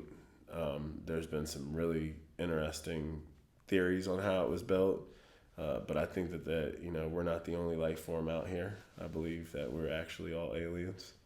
I don't know when we came here to Earth, but, you know, I firmly believe if we have all this technology that we have now, and, you know, technologies that we have is 20 years behind. The government's 20 years ahead on their technology. So it's like, where are we really doing here, guys? Where does our knowledge come from? Where is all this? I believe that, you know, we had some shit beforehand. Yeah. That got wiped out. Well, here's where I think it could be practical. Like, in order to monopolize shit, you got to keep people at a certain level. Yeah. You have to make sure you're one step ahead. Indeed. If the teacher's at step 2 and the student's at step 1, they can still be the teacher. Indeed. So, like, here's where I think that, like, wondering about those things could be actually practical instead of just being like, well, what about this, and going off of some theories or whatever. It's like, okay, so with the pyramids, they had that shit lined up with, like, math and proportions into the stars, into the sunrises, into the changes of the seasons, and all these beautiful, wonderful ratios. Indeed. And I'm thinking they don't build buildings like that anymore. Mm-mm. How much better would a city be or a neighborhood be if it was all the houses were built to whenever people wake up, the sunrise hits their bedroom and the sunlight beams in, and to where the whole entire town is gridded out with perfect mathematical geometry. And so that's why I think that, like, looking into that of how they would do it is going to give us better answers on how to build better cities, because maybe some of the problems with why some cities have such bad problems just because they were built bad, and it's like a de-optimization chamber for human beings, and they just go there, and it makes their life harder, and it doesn't really make it very easy. Look at the conditions in which a lot of people live in. They get blackout curtains. They black everything out. They don't want the sunlight. You know what I mean? That's lack of vitamin D is going to be the biggest depressant. You know? So think about it. The life you choose to live is ultimately going to dictate what you put in your body, who you surround yourself with, what you let into your body. You know what I mean? I'm talking to sun rays. You know what I mean? Look at Alaska. It's dark 6 months out of the year, and those people are committing suicide. Suicide rates are at an all-time high over there. For real? Yeah, you ain't never did that research? No. Yeah, people commit suicide all the time. 6 months of darkness. I would suicide rate's way higher there than it is in fucking Hawaii. I can promise you that much. So, like, yeah, man, like. You ever heard of the artist Alex Gray? No. Okay, he paints some real, like, DMT type paintings where it's like he'll paint a human being, but he'll paint like their nervous system, or like he'll paint like their endocrine system. That's dope. And so he went dissected bodies, you know, like old Renaissance style. That's but creepy. Then he took that and then combined it with, like, I'm gonna be like a psychedelic explorer. Yeah. But he went up to the North Pole and He said he went and like walked around where the sun just spins above your head, and he went and tripped and he said he just went and like had the sun spin over his head all day, and I don't really know where I was going with that, but I think that is proof that the Earth is round at least. Yeah, for sure. Yeah, I'm definitely not a flat earther. You know, I don't know what to believe on that either, but definitely I don't think the world's flat. You know, Yeah. I got to spend some time in nature on LSD once, which I highly recommend that people do at least once in their life in the right controlled environment. You know what I mean? And I got to watch trees breathe. You know what I mean? Mm-hmm. And I think you got to be mature for this sort of thing. I don't think it's something that you run out and do. I think it's like shrooms. You know, you don't do shrooms in a closed room. You get out in nature. I did one time. Did you? Yeah. How was that? Well, it was pretty brutal. Okay. It wasn't a very enjoyable time. Yeah. But I feel like I learned some stuff. It was very introspective. Yeah. Like, it's much. I agree. Couldn't agree more. It's much better outside. Yeah. Like, highly recommend. Unless you want to like face your inner demons, It's don't like, do it in a it's closed like, room. yeah. So the first time I did LSD, I did it in a closed room in a kitchen. And Oh my God. Yeah, I did it in the kitchen, and then I walked out to the living room, and you know, I spent a lot of time in the living room. Was it good stuff? It was some Grateful Dead shit. It was crazy, and some old school stuff that had been given to me from somebody who's a world traveler. And I went outside and I looked at the stars, and the stars were just beaming all sorts of crazy. And I swore I saw 100 shooting stars that night. Went back in the house, and freaked the fuck out. Started crushing all the DVDs up. It was like, they've been lying to us this whole time. I had a complete freak out session. And then about a week later, which was the second and last time I did it again, the person who gave it to me says, we have to go on a nature walk. And life, I really understood life from that point on. And that was actually the same time I decided I never wanted to do drugs ever again. Why would you decide that? I had just the most unique experience with God, whatever God is to you. To me, God is the universe. I had the most amazing spiritual time with the universe that day. And, I was struggling with some, I used to do a lot of cocaine. And I was struggling with that. And then I just decided I never wanted to do drugs again. I didn't want to do them again. I had no place for me in my life. I got to understand what nature was like. And like I said, I saw trees breathing, saw frogs, nature, mushrooms, everything. The interconnectedness. Yeah. And, it started raining on me, and I felt like I had been cleansed that day. Some people go to church and get baptized. I think that nature experience that, I had a talk with God, had a talk with the universe. Next thing you know, it started raining on me. And I felt everything wash away. That's amazing. I felt everything wash away, bro. And I'm talking pain that I had been holding on to for years, everything. And it was the most, like I said, spiritual experience. And I never wanted to do drugs ever again. Wow. That desire was gone. To be around people, certain people were gone. I was on a hike up here at Lover's Leap, actually. And the people I had went out there with, they all split up. One dude went with his wife. The dude who gave me the stuff, rest in peace to him, he fucking split off and went on his own journey. And I just got in touch with nature, bro. So that was it. Yeah, nature definitely heals. Yeah. I hear some hippies call it forest bathing.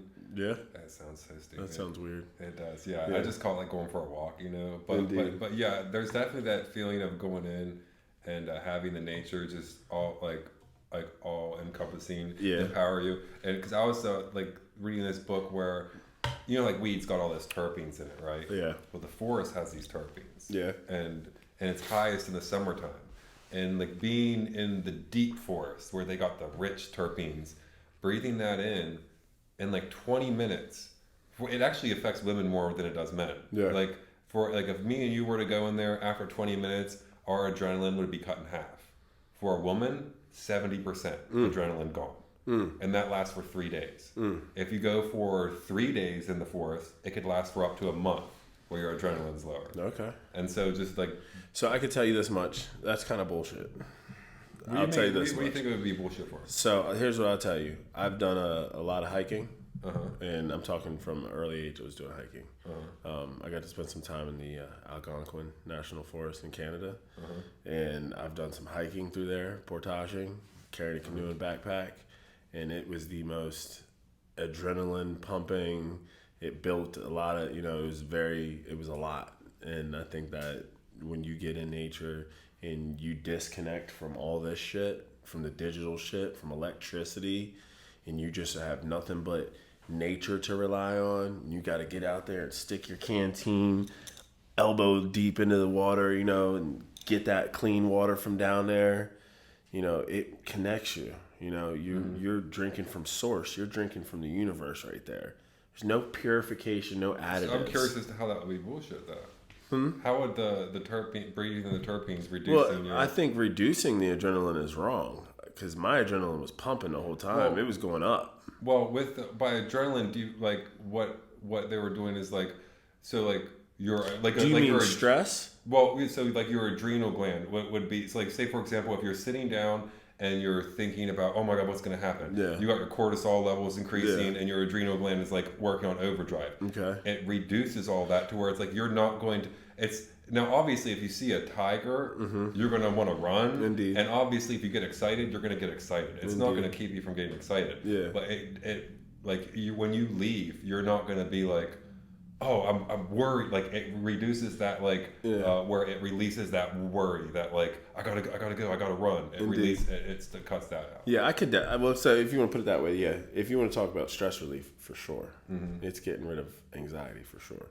Yeah, indeed. Yeah, but I mean, it could be very energizing too. It could be so for me, water is everything. Water is cleansing, and maybe that's why once again I had those experiences why I feel that way. Oh yeah, water is just cleansing.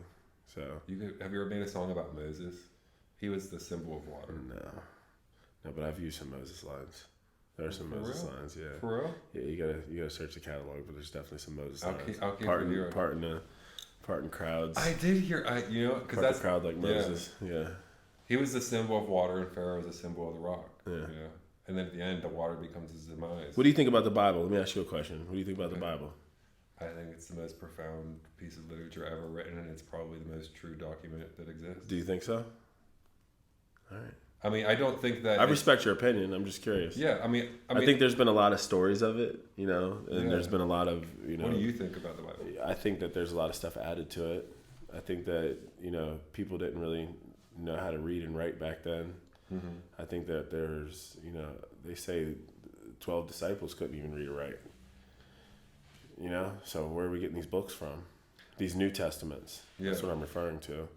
I think that there's Bibles before the King James Version. Oh, yeah. Where the crucifixion never happened. Who said that the Romans added that in there? I think that there's, under the Vatican, a vast majority of books that we will never ever see that have the truth in them. And I don't know what to believe. We already have the historical picture of Jesus, which is not accurate. It's not accurate at all. Dude, if you want to go into the secrets of the Vatican, Renaissance artists, specifically Leonardo da Vinci, Michelangelo, and Raphael, because they were in with all the popes. Yeah. They have clues hidden in their paintings and information stored there that could be stored there as long as the painting and the image exists, that unlocks these little ideas of like, wait, what were they trying to, like, what did they not want to put in a text, but they wanted to store this information somewhere? Indeed. And as far as the people adding to it, so it's like, that's why I think it's the most profound piece of literature, is because it's a living, breathing document that is always being added to by people all across the globe simultaneously who don't know each other. With 45,000 denominations, you're going to have some stuff that's up for interpretation. Yeah. Well, the entire book is up for interpretation. And I think that's what makes it so powerful, is that I could take it and get an entirely different message out of it than what someone else could. And I think that there's a lot of people, though, who will take that and use that and weaponize it and convince people that their interpretation is the only one. I think the Bible was, really set, a lot of it is set to oppress women, if you really want my God's honest truth. Yeah. I think that the Bible was created to oppress women. I had this conversation with my mom not long ago because, she's very, go buy the Bible, do this. I'm like, that book was not meant to help you. You know what I mean? That book was, you look at another man, you'll be beat by that man and your husband for looking at him. Mm-hmm. You know what I mean? There was a lot of stuff. I think that book was used to oppress women and a lot of other people. Yeah. That's my honest opinion on it. I think that spirituality is way more important than religion. I think how you treat people, the karmic effect will come back on you. However you want to slice and or dice it. Yeah.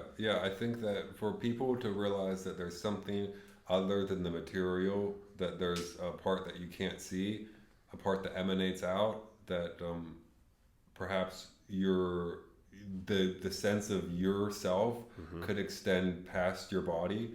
It could extend into the past, into the future, and out and echo out through people's lives. That I've seen ways more to touch into that. I've seen more evil from people in churches and who preach the word than I have from everyday people. And I'm not saying that they're atheists but I'm saying I see the most evil I've seen in people has been in churches, and this has been my whole life.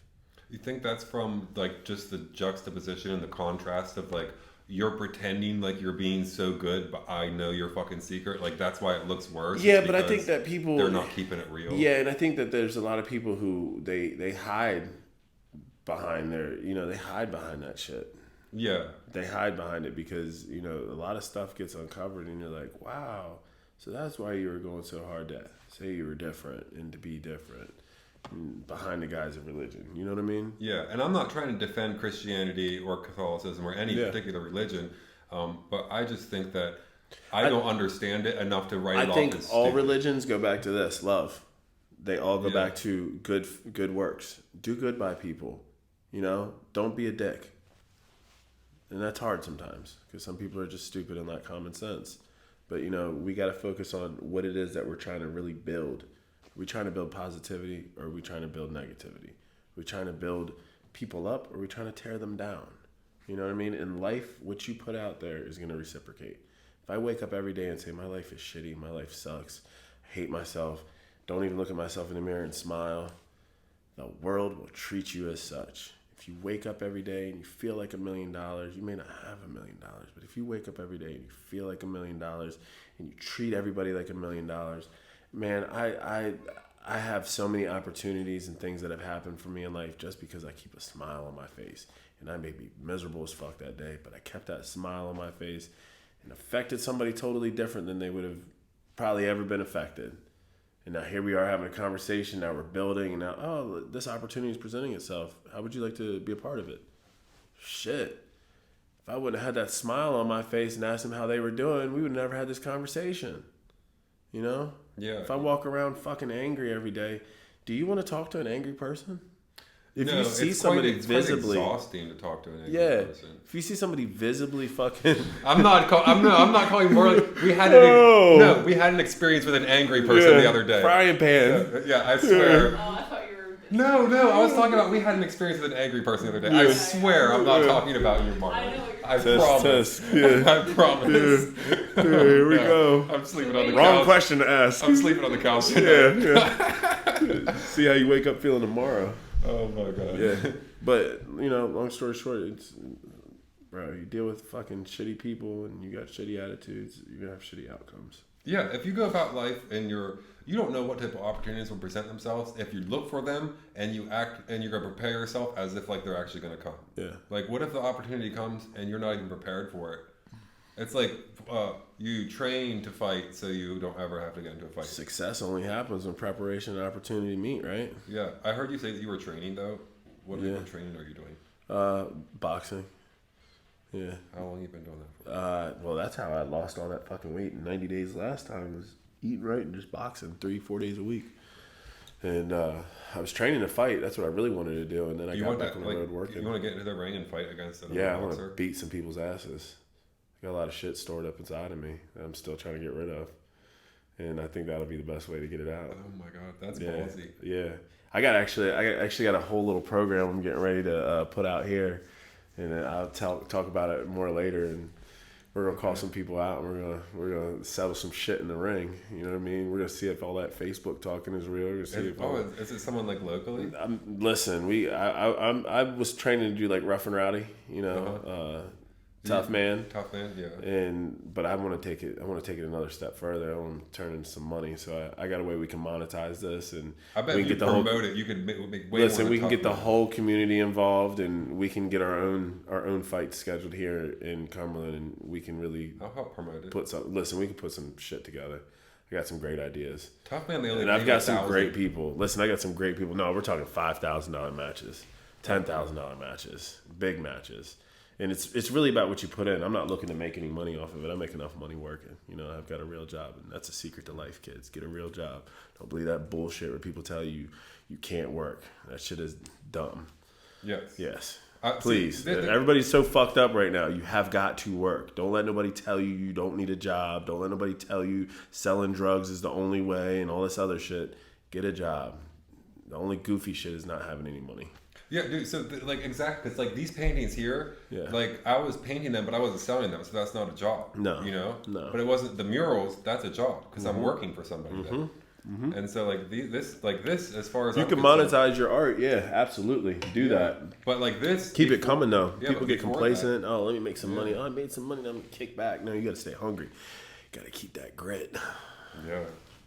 You have to, because July we made $12. Yeah. And then like the week after that, it was like $10,000 of deals closed like that first week of August. So like if you give up, like with back to that quit thing, if you give up and it's like, you might do a mural that somebody drives past who might not have been driving past that one. You know what I'm saying? Mm-hmm. And they drove past and they see that and they were like, who did that on the side of that building there? Nice one in Lonaconing, by the way, on the flower shop. It looks good. I pass by it every day. That one has gotten some more shit talking than any other mural we've done. Why?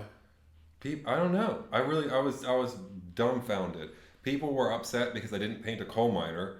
People were upset. They're like, you should have painted something more. It's a flower shop. Yeah, and then they were upset. Put a coal miner on the side of the building. Some people were upset because I was saying that it was native flowers, and they're like, those are local flowers, not native. Yeah. They actually weren't born here. I'm like, geez, guys, I'm fucking sorry. So I was like, I was painting this for all of you guys. We got overwhelming support for it. Listen, there was a lot of nice comments. If you're not getting critiqued in a negative manner, you can't really listen. You can't grow. Number one, but number two, if nobody's critiquing you negatively, do not trust them. If all you're hearing is praise, something's fucking wrong, and I promise you this. I need people to tell me something indifferent. I want to hear something indifferent. I want to hear fuck him. There was a point in time we had this campaign, fuck Trillz. I want to hear that shit. I want to hear that there's people who are going against me, because if everybody's with me, then I've lost all steam. No, I need a reason to go harder. I need you to critique me. I need to hear some bad. I need to hear I fucking suck. Please tell me that, because now I'm going to go even harder. Yeah, it's like fuel. Yeah, absolutely. Because you don't want to surround yourself with a bunch of like yes men who are just going to not tell you if something's off too. That's why I like hanging out with you. I don't know why I said it past tense. Yeah. That's why I liked hanging out. That's why I like hanging out with you is because I remember whenever I was first, trying to get into music, I showed you a song. You were like, "That's whack." Like, that shit ain't it. And I was like, "But you know what though? Now I know for a fact if you say that you enjoy a song that I wrote, you mean it." Yeah, facts. And you did say that for at least one of them. Listen, I've lost a lot of friends in the music shit because I'll look at them dead in their shit and I'll be like, bro, we both know that that's not you. We both know that that's not what you do. Let's get serious here. And then never hear from him again. And that's fine. You can't be like that. You have to, I'm not saying you can't, but the other person can. No. Yeah. You work. Marley and I are cutthroat. Like if something is off in the picture, even if it causes an argument, it's like that part don't work. Yeah. We have to fix it. Like there's a mistake right here that we still haven't yet to fix. Do you see there's a star behind the moon? That would never happen. Oh yeah, is that right here? Yeah. Okay. Like that's physically impossible. Okay. There would never be because the moon would block the star. Indeed. So yeah, we need to fix that. Sorry if anybody sees that on camera. We're working on it. Well, I didn't even notice it beforehand, so I'd have to know, astrology real well for that. Yeah. Well, because that constellations, that dark stars. part, the moon is still there. Indeed. It's just not shining. Indeed. Yeah, you see the Little Dipper or the Big Dipper? Is that what that is right there? Yeah. Right here? Yeah. I see it. Yeah, I got a chance. That's what I mean. I was staring at that when I was on acid. And I was like, oh my God. Is that really there? Is it getting closer? So you haven't done any mushrooms or no, not acid into it. since? Not into You're it. not into you wouldn't desire to do mushrooms anymore? No. Okay, I'll just keep these in my pocket. Yeah, no. I'm not into it, man. I honestly get I get a lot out of life now. I get a lot out of my kids running up to me. I get a lot out of these complex questions these kids ask me and I gotta sit there and talk about. You know what I mean? I get a lot from that. That right there does it for me. I'd be like, man, you hear him talking? I'd say to my wife, you hear him talking? You got this one smart ass kid. You know what I mean? I hear my 12-year-old daughters talking, and I'm like, man. Yeah, the fact that you say that it's because of your kids that you don't want to do it, that's really the reason why I do it, is for outside the box ideas. Yeah. And I guess if you have another little human being running around that's got a fresh mind, you got all the out of box ideas. Listen, you need. the craziest ideas, bro. I hear some of the craziest shit, and I love it. Being a dad is everything to me, so I don't want to take away any moments or run the risk of doing anything that could take away that genuine conversation and that genuine interaction. Have you ever had any ideas that you used for like a piece of art, like a music video, a song, or anything like that you got from the little ones? Mm-hmm. Yeah, for sure. There's been some stuff that was inspired, by looking at my kids. I think Stages, I shot a video down here called Stages right here when we were at 10 North Center Street. And that was, revolved around, I was just looking at my kids and I was looking at the current, it's a political song. I was looking at the state of current events and I was just like, damn. And that's why we flooded the video with kids, you know what I mean? Because that's where my brain was thinking, these kids. Yeah, that do something positive. Right? Yeah, we got to do something positive for the kids. Let them know, And I think that's what made me different is my versatility, I can give you some buffoonery or I can give you some real shit. Yeah, how do you balance the gangster stuff with the heartfelt stuff? Because I'm not saying the gangster stuff isn't heartfelt. What I meant by that is with like the more like one goes harder and one is softer. Like how do you balance those two themes? I can't, because it seems like you go back and forth, but it's a nice. I got one I'm getting ready to put out now. That's it's a complete opposite of Grittin'. You know when what I mean? Does it come out? I can't tell you. I don't know. Whenever I feel like putting it out. I might think of something different in the meantime and put that out instead, but I got one that I just did. And I'm like, oh, we got to get this out to the people. They need to hear this. What inspired Cairo? Haters. Really? Haters, yeah. Had you been to Egypt or what was it? No. The pyramids just kept appearing in a dream. Really? Yeah. I have very vivid dreams. I dream in color. A lot of people can't recall dreams. I dream every single night. And I wake up sweating every single night like I just transported through a fucking vortex back into my body. My dreams are so real, it's sometimes hard for me to wake up out of them and believe that they didn't just happen the night before. I don't know, there's got to be some science behind that. Do you have... yeah, because... I believe that I astral project every night. There's my weird quirk. Do you have like reoccurring dreams? No, but I've got reoccurring situations, reoccurring themes, and reoccurring people. I've seen a lot of famous people in my dreams who we just interact like every day. It's weird. Yeah, I have some. A lot of complex situations in my dreams that they feel so real that I think the only reason why they feel real is because I've lived them in the past. So they come about and it's just like, wake up like, fuck. Do you think that it's possible that you had a past life that like you were 100% wholeheartedly? That's a strong answer. Wholeheartedly, you asked the right fucking question. Yes, I believe in. And another thing, I believe in reincarnation. I believe that you're from your ancestors. Like your ancestors are coming right back through you. So the one thing I wonder about reincarnation though is you have all these people and there's more people. So what does that mean? Are the souls like fragmenting and like subdividing? How does that work? I don't know. I can't answer that. that doesn't sound like 100% then. It no, sounds like I'm maybe telling 99. you. No, I'm 100%, but I can't tell you how it works. Listen, all knowing is the end of times. And I don't want to know I don't want to know everything. Mm-hmm. Once I know everything, my time here is over. I want to keep learning. And I'd rather not have the answers, but still be 100% confident. What's your favorite thing to learn about? History. Really? I'm a history-aholic. Like what section of history? Because there's a lot of history. All of it. I'll just pick up shit and be like, damn, and I'll teleport in my mind to that time.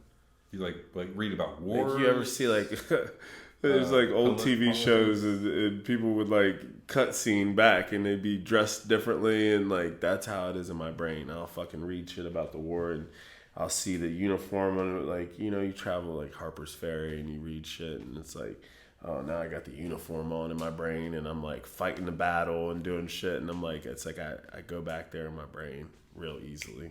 Have you ever considered doing a music video where you could convince the viewer it's in a different time period? Not necessarily like you're trying to fool them, but where like it's an immersive, like you know how they'll shoot an old movie and there's nothing modern in the set. Oh yeah, you're wearing an old outfit. I'd be with it if the budget was right for sure. Plugged to all the investors. Yeah. Yeah. Creative people who have spare outfits laying Absolutely. around. Yeah. Absolutely. Indeed. Yeah. That would be cool. Yeah, it would be. That would be real very dope. interesting. It would be real dope. Yeah.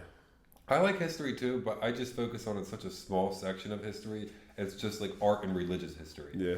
And so, as far as the rest of the history, I mean, I didn't know that there was not cell phones in World War II. So. See? Yeah, that's deep. Yeah, the more you know about one thing, I think we just got cell phones, 1988? 1986 with the car phone? You know what I mean? They had I think that was the first one, was the car phone. Everybody's riding around the car phone, pinky ringing the car phone. So when did they had to have some sort of phones though. They had the brick phone. Remember that? The big brick phone? There was no satellites. World War I is when they stopped using horses, or did they still have horses in World War II?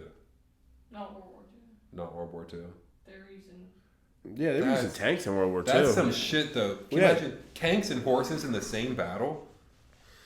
Talk about a change. Bloodbath. How could they? Do you think that it's possible to convince today's generation to line up and shoot at other generations, or is the war not even going to happen like that? If a war happens, it's definitely going to happen like that. How the fuck are they going to convince these kids to do that? You're not convincing me to shoot anybody. I don't know, but they haven't, expanded the age for enlistment. It's getting lower, so you can convince anybody with an impressionable mind. And I think a young adult's mind isn't really unimpressionable until they reach 26, 27, 28, 29 years old. I think your early 20s, you still very much so have an adolescent mind. I'm telling you this from my own personal experiences. I'm telling you this as a father of 9 children, my 2 oldest being 12, going on 13. I think you're your most impressionable from your teenage years to your mid to late 20s. And I think that's when you really start to find yourself. That's when you really start to determine, do I want to do this? No, when you're fucking 18, 19 years old and you can enlist, isn't it crazy you can enlist but you can't buy a pack of cigarettes or drink? Yeah, they moved the cigarette age up even. Yeah, but you can enlist in the military and you can go fight for your country, you can kill people, and you can do whatever you want. And, all that shit is psychological anyways. So, they've gotten clever with the military TikToks. You got military reels. They make it look good. They make it look sexy. Then they make it comedic. They got guys doing shit, and barrack talks and all this other stuff. I'm a son of 2 U.S. soldiers, so I'm drawn to that naturally. I've seen military shit my whole life. My whole family's military. Did you ever live around a military base or anything? Yeah, I was born on a military base. For real? What base? Down in Georgia, Fort Stewart. And we left there and we moved to Hawaii. It was a military installation there. And then we came here to Fort Meade. Parents got divorced shortly thereafter, and we were stuck here in Maryland. So that the military life is just a different, especially the military people. I think it has different. It's got its purpose. Everything has its purpose. You need a black, you need a white. You know what I mean? You got military people, you got non-military people. You got law enforcement, you got criminals. You need the opposite. I used to live on Eglin Air Force Base. Did you? It's like a city there. Yeah. It's Most Air Force bases are. Yeah, they have gas stations. Grocery stores, yeah. McDonald's, all that shit right on the base. Yeah. Everything's got its purpose, man. It was kind of sketchy. I was like, man, I hope they don't, drop something while I'm here. Yeah. I'm just an innocent bystander, Mm-hmm. Indeed. Give me 2 seconds. All right. But yeah, man. How do the people get over being bombed? How did the Japanese do it? The Japanese, they got the waves, the hurricanes, the earthquakes, the nukes, and somehow... What do you think about Hawaii? I gotta ask you this question. Maui. Well, Have you done any research into the Hawaii blue? Well, I've smoked some Maui Wowie. Okay. And I think that politician lady, what's her name? The lady from Hawaii with the gray streak in her hair. Okay. What's her name? I don't know. Oh, fuck. Oh my, she's the sexiest politician of all time. Okay. What's her name? Marley, do you remember? She was on, she was like she tried to run for president once. I'm gonna look her up. The lady from Hawaii, she's like a senator or something from Hawaii. The governor of Hawaii or something. Well, that's David Ige, I believe, is the governor of Hawaii. She's not the current governor. Okay. Here she is. Yeah, bring up a picture. Let's see. Tulsi Gabbard. Tulsi Gabbard. Yes. Okay. You gotta find a better picture than that. That's just what she looks like. I'm not saying that picture doesn't do her justice, but yeah, that's what I know about Hawaii is Tulsi Gabbard and Maui Wowie. Tell me about Hawaii, enlighten me, bro. Yeah, no, with the fires and everything. You didn't get into that conspiracy? Oh, no, I didn't know. Everything that was like blue didn't burn, and they said it was lasers that came down and lit everything on blue. fire. Like blue, Yeah, like a like- political blue, or No, like blue colored. No, it was this like the fucking umbrellas that were this shade of blue. All the elite painted their rooftops this color blue, and that's the only shit that didn't burn. What? Have you not heard this? This is going crazy for like the last 2 weeks everywhere. Oh no! Yeah, you gotta research this. I gotta research it. Listen, it's this crazy color, crazy shade of blue, and it's like Toyota had it on their Priuses. Fucking all these different. Yeah, do some research. So get the tinfoil hat on, y'all. They were burning parts of the Maui Maui up in smoke. Did you not see that? Oh yeah, I saw that, but I didn't hear about the blue, the paint. Yeah, they were like showing all how these lasers. There's this whole viral TikTok video going around about this laser that skips over the color blue. And they're saying that lasers came down from the sky. They had these green lasers or whatever that were coming down from the sky. And, you know, they put out a press release saying that China was doing some sort of testing. And why would China be doing testing? And why were we just allowing this? General blue or like a specific shade? It's like a specific shade of blue. It's like similar to, you know, blues in that palette there. Maybe like a nice phthalo blue. I can't. You're getting too technical. Let's now. dawn ourselves in. I see colors blue. Yeah, blue. Yeah, check it out.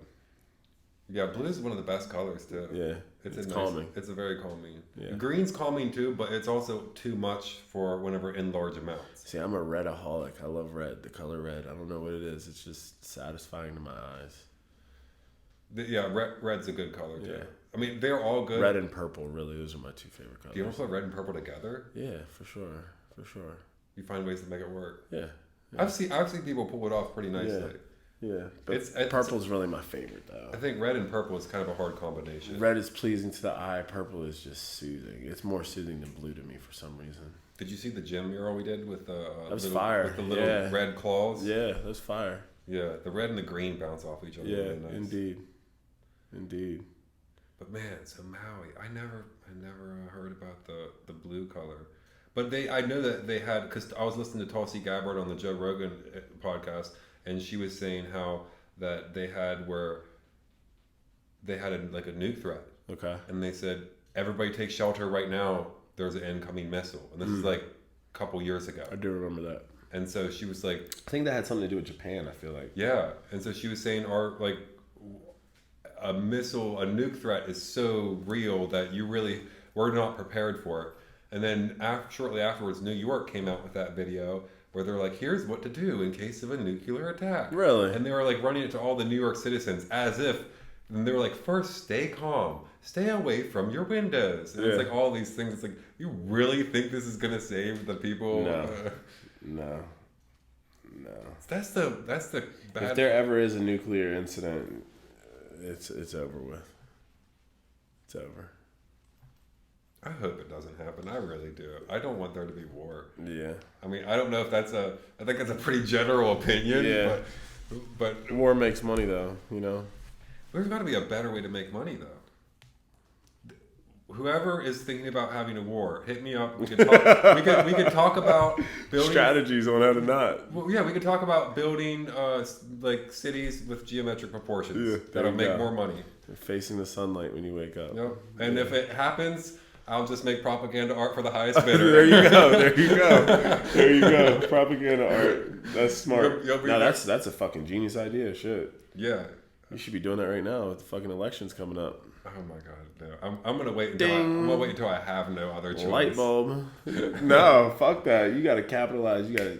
Listen. You know the guy who made the Obama poster got sued. Did he really? Because Obama said he didn't have the right to use that photograph of him. Oh, shut up. It's like that's just so being a hater. Yeah. People just get mad. I think Trump was genius when he put his fucking mugshot on a shirt and made $7 million overnight. For real, I didn't know. Put his own mugshot on a shirt, $7 million.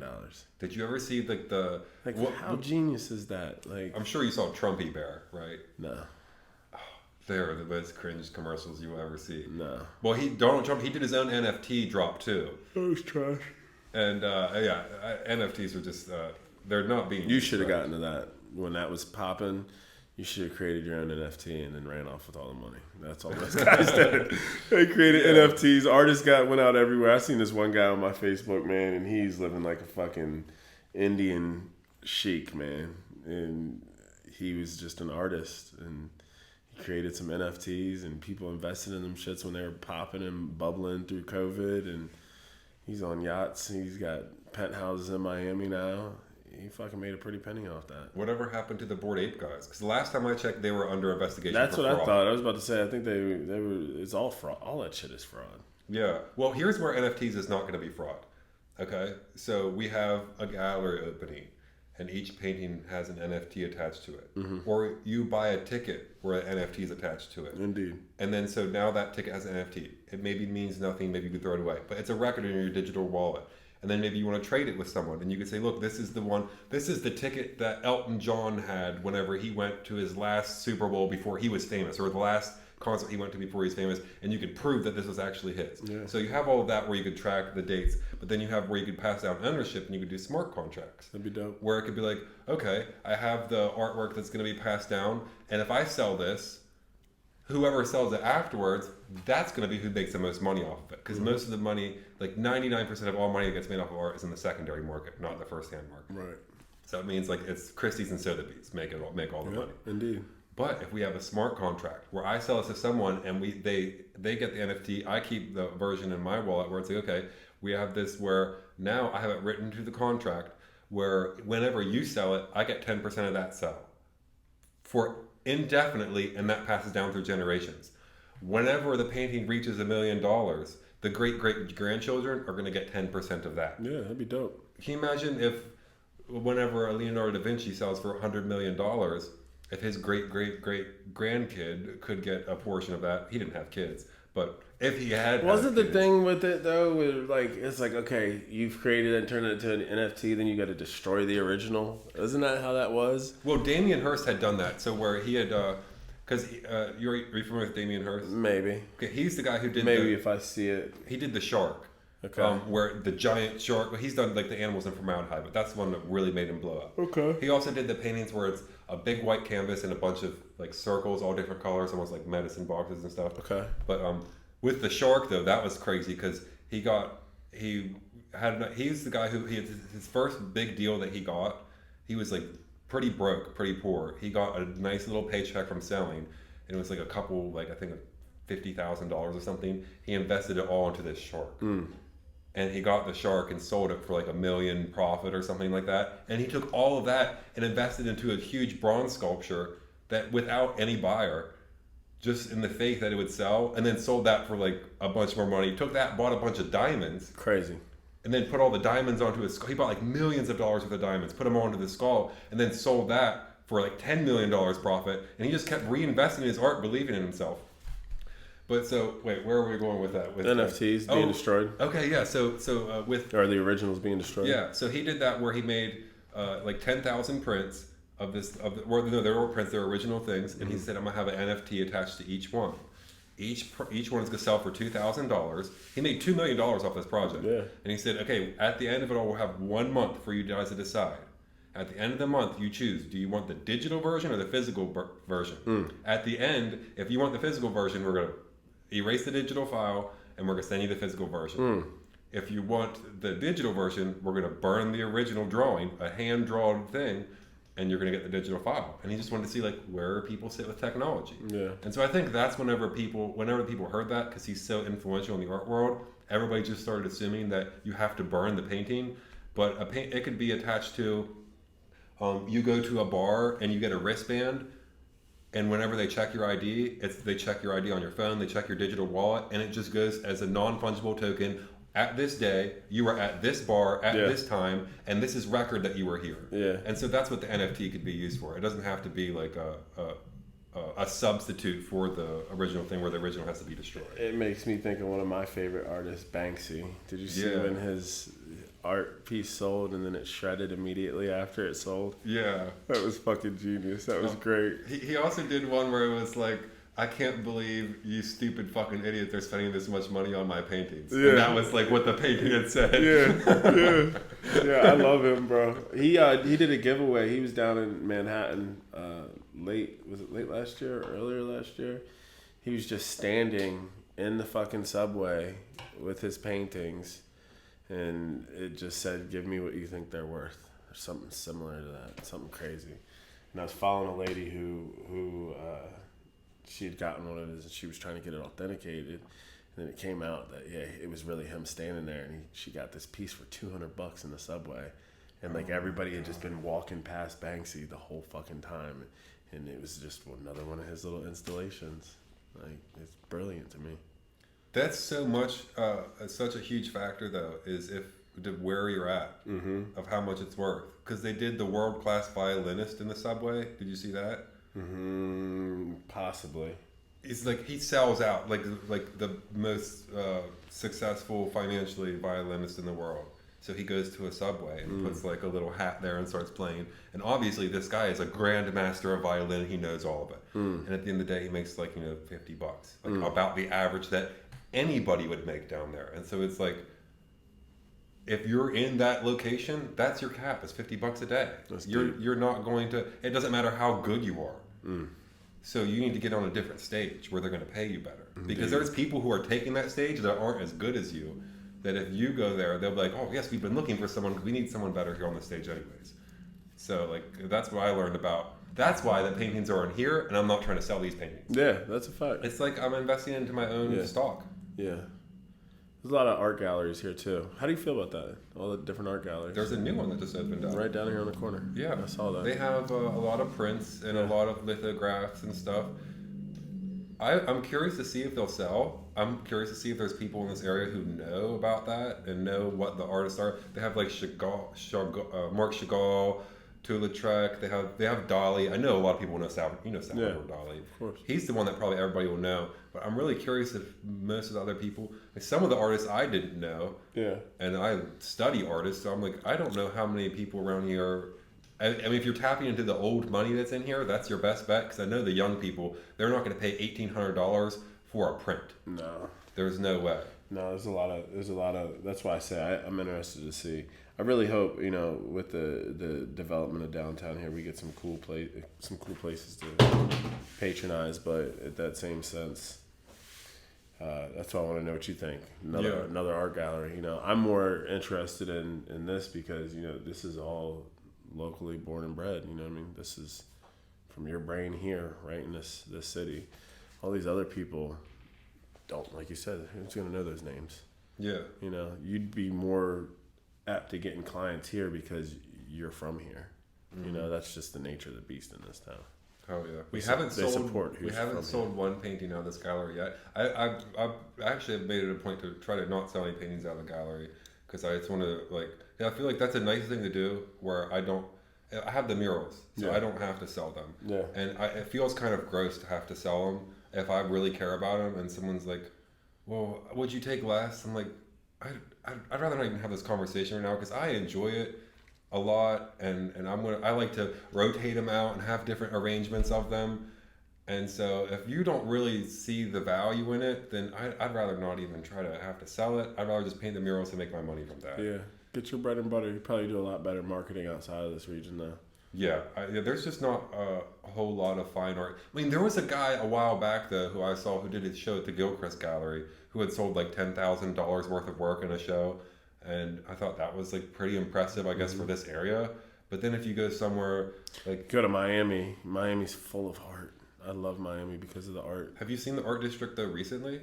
Not recently, within the last 2 years for sure. Because we went down there in October, and almost every place that we went to, we're like, okay, here's a gallery. We go there, it's boarded up. Yeah, it's boarded up, and they said because the rent in Wynwood is going up so high. Yeah, I saw so much it. fire art there, man. And I'm not just talking about paintings. I'm talking about pieces that people have done. You know, I've seen so much fire stuff down there that even I was inspired. Oh, maybe I could do it. I'd love to go down to Art Basel one year and check it out. Were you there for that? No, we weren't there for that. Yeah, we were that's there. like what, December, right? Yeah. Yeah, I might try to make it down there this year for that. There was the one that you probably did see was Art Fusion Gallery. Okay. The one with the penny sculptures. You remember that one? Yeah, for sure. Yeah, we met that guy. They offered us gallery representation, but they said we have to pay $500 per piece to have it exhibited. And I'm like, well, and then they said the average. That's when the investors come into play. Yeah, and they said that like there was a piece, for example, that sold for like 3,000 of mine, and they said, yeah, we wouldn't charge more than 1,000 for that here, and then you're gonna have to pay 30% commission. I'm like, so you're telling me that I get to walk away with $200? After all is said and done of going through all the hoops to bring this down to your gallery, I got to walk away with $200 for a piece that I could have sold for $3,000 on my own. That's not worth it. He said, well, you get to sit right on your resume. You exhibited it in Miami. Yeah. I was like, I have murals in Miami. I'm good, dude. I'll tell you one of the cool things you should do. I got to, a couple years ago, see Powwow in Hawaii and in Honolulu. If you ever get the opportunity to register for Powwow, their next one, I would do it. Is you get your mural painted up there, and it'll be there for years to come, seen by people all over the world. Check it out. Do they have buildings that they have whole registered? Buildings? I'm talking parking decks, buildings, everything you can think of, all the walls. I mean, it's magnificent. I'll send you a link later. But yeah, I would definitely register for that if I was you, and get some of this art out there. Oh yeah, I'm talking do some magnificent shit, bro. We want to do all 50 states. Yeah. I'm at 5 so far. That's 10%. No, you're fucking making it, dog. You're making it. You're doing it. Hawaii would be a nice one, because that would be one I would think would be the last. I did that music cool. in something like 20-something states, bro. For real? Performed in 20-something states. That's a lot of states. Fuck yeah. One state is a lot for some people. Some states are pretty far away from each other too. Yeah. I mean, Hawaii, Jesus Christ. Yeah. Well, I didn't do any music there, but still. Yeah, that's. How long did you live in Hawaii? I was there till I was 4 years old. Oh yeah, I guess you weren't writing then. No, hell no. Toes were in the sand. You know what I mean? Yeah, for sure. When did you start writing? Very young. It was basic shit, like 9-10 years old. Silly stuff. When I took it serious, probably like 14, 15 with my friends. We were trying to make serious music. And then I don't know, I never quit. Never quit. So it's been since I was a kid, man. Yeah, I'm excited to see you got me thinking about whatever this new music video is. Listen. Do you have an idea for aesthetic of what it's going to look like? Oh, yeah. Yeah, for sure. For sure. Can you describe it? No. Oh, man, that is not a part of the process at all. No, I can't. I share it when it's time. You know what I mean? I got music videos I haven't even dropped yet. That are already filmed? They're already filmed. I got some that are just chilling. I think maybe I got one or two that I haven't put out yet. Like, I never even released Cairo around here. I did that on a... It's on Spotify. Well, listen, I did it on a global level. I was promoting that in Africa. I had dancers in Africa doing that challenge to it. That song gets stuck in my head a lot. Yeah, it's a hot song. Goddamn. On top of that list. Yeah. That's is programming. You know what I mean? Yeah. We need programming. It's programming. We'll talk about that later off camera. Okay. Yeah, but it's programming. I want to learn. Yeah, it's all programming. Yeah, there's a lot of subliminals in that song. Yeah, that one is catchy. Programming. That one seriously gets stuck in my head. I tell you, I'm top 5, top 4, top 3, top 2. I'm top of that list. You know what I mean? Yeah. I drill it in your head. Top. It's programming. It's nice. Have you ever heard of the buy now thing that the salesman people do? Oh yeah, fuck yeah. It's by now, you probably wondered how to solve this problem. By now, you're wondering how much this costs. Yeah. By now, you're wondering, can I get one of these for myself? By now. Programming. Yeah. It's all programming. It's all programming, bro. It is all programming. Oh my god. I feel like if you catch someone doing that though, like it just kind of ruins the effect, you know. Like if you catch someone say buy now, but I don't know. Like I've heard some people say buy now, where I'm like, I'm not buying. It's like, but they do it in music. I am the greatest rapper. I am the best person you ever heard of. I am. All music. I told you this once before. Music. I, me. It's all programming. And you're walking around here. Oh, he is the coolest person. He is the best rapper alive. He is. Now you have people fighting over you. You're divisive. Red side, blue side. You feel me? Yeah. You know? Yeah, that's a powerful phrase too. I am. Because you don't want to be saying that about stuff that's not true. Like, I am a loser. Mm-hmm. I feel bad saying that. I'm not a loser. I don't want to say that. But you know what I mean? It's shit I don't allow my kids to say. I don't allow them to say negative. Every time I say I can't, I correct them immediately. Yes, you can. There's nothing you cannot do. Yeah. I can do this. I am worthy of this. Yeah. You know what I mean? Or even if it's like, I don't know how to do this, I could find a way to figure this out. That's a much better way to approach it. Are we running short on time? Yeah, just about. Yeah, we're good though. We're about a couple minutes. Texting in the middle. Oh, listen, that shit. Yeah, I can't help it. Sorry about that, people. Yeah, that's what happens when you got another half. You know what I mean? You got to respect their time too. Yeah, fair enough. Absolutely. Just busted your balls. No, it's all good. No, it's been a fun time though talking, man. It's been cool. I'd love to come back again. Yeah, and do some more. Whatever you want to talk about. Dude, yeah, that's the whole point of this. Is just to talk, chat, have a good time. Yeah, and it's not like the basic shit. Like there's already a podcast out there that taps into history. You know what I mean? And you can find that one if you want to find that one. But this one was just very diverse. I liked it. Yeah, all over the place. And if there's anything we want to dive into, we can. Yeah. Is there anywhere where people where anything that you want to plug, anything that you want people to follow specifically, or Mr. Top Flight? Top Flight TV on YouTube, Top Flight Official on Instagram. Kels nailed it. That's where we at with it right now as far as business is concerned. Get your nails done. Get everything done. You know what I mean? Get your videos done. He's plugging everybody but himself. So generous. No, absolutely. It's not about me. Go watch the Trill's new music video too, by the way. It's very cool. Don't worry about that. Get over to Top Flight. Get your videos done. Get over to Kelsey. Get your nails done. Get over here to my boy Eli, get some artwork. I'm gonna have to get something cool done with my nails because that's you got to do that, man. I get my nails not painted, but they're painted. You know what I mean? I do all that. That's impressive, the little lines. Yeah, for sure. You got to check it out. Kels nailed it on Facebook. Kels nailed it on Instagram. Kels Nail Talk on TikTok, and that's what we doing. Hell yeah! Well. Once again, I appreciate you. Yeah, man, I appreciate you, man, having me. No doubt. Right. We'll get more in depth later. That sounds good. My man. How long do you think that was? I don't know, like an hour. 2 hours. 2 hours. So 2.5 hours. Oh shit! Are you serious? You got a lot of content to scrub through. We got carried away with it.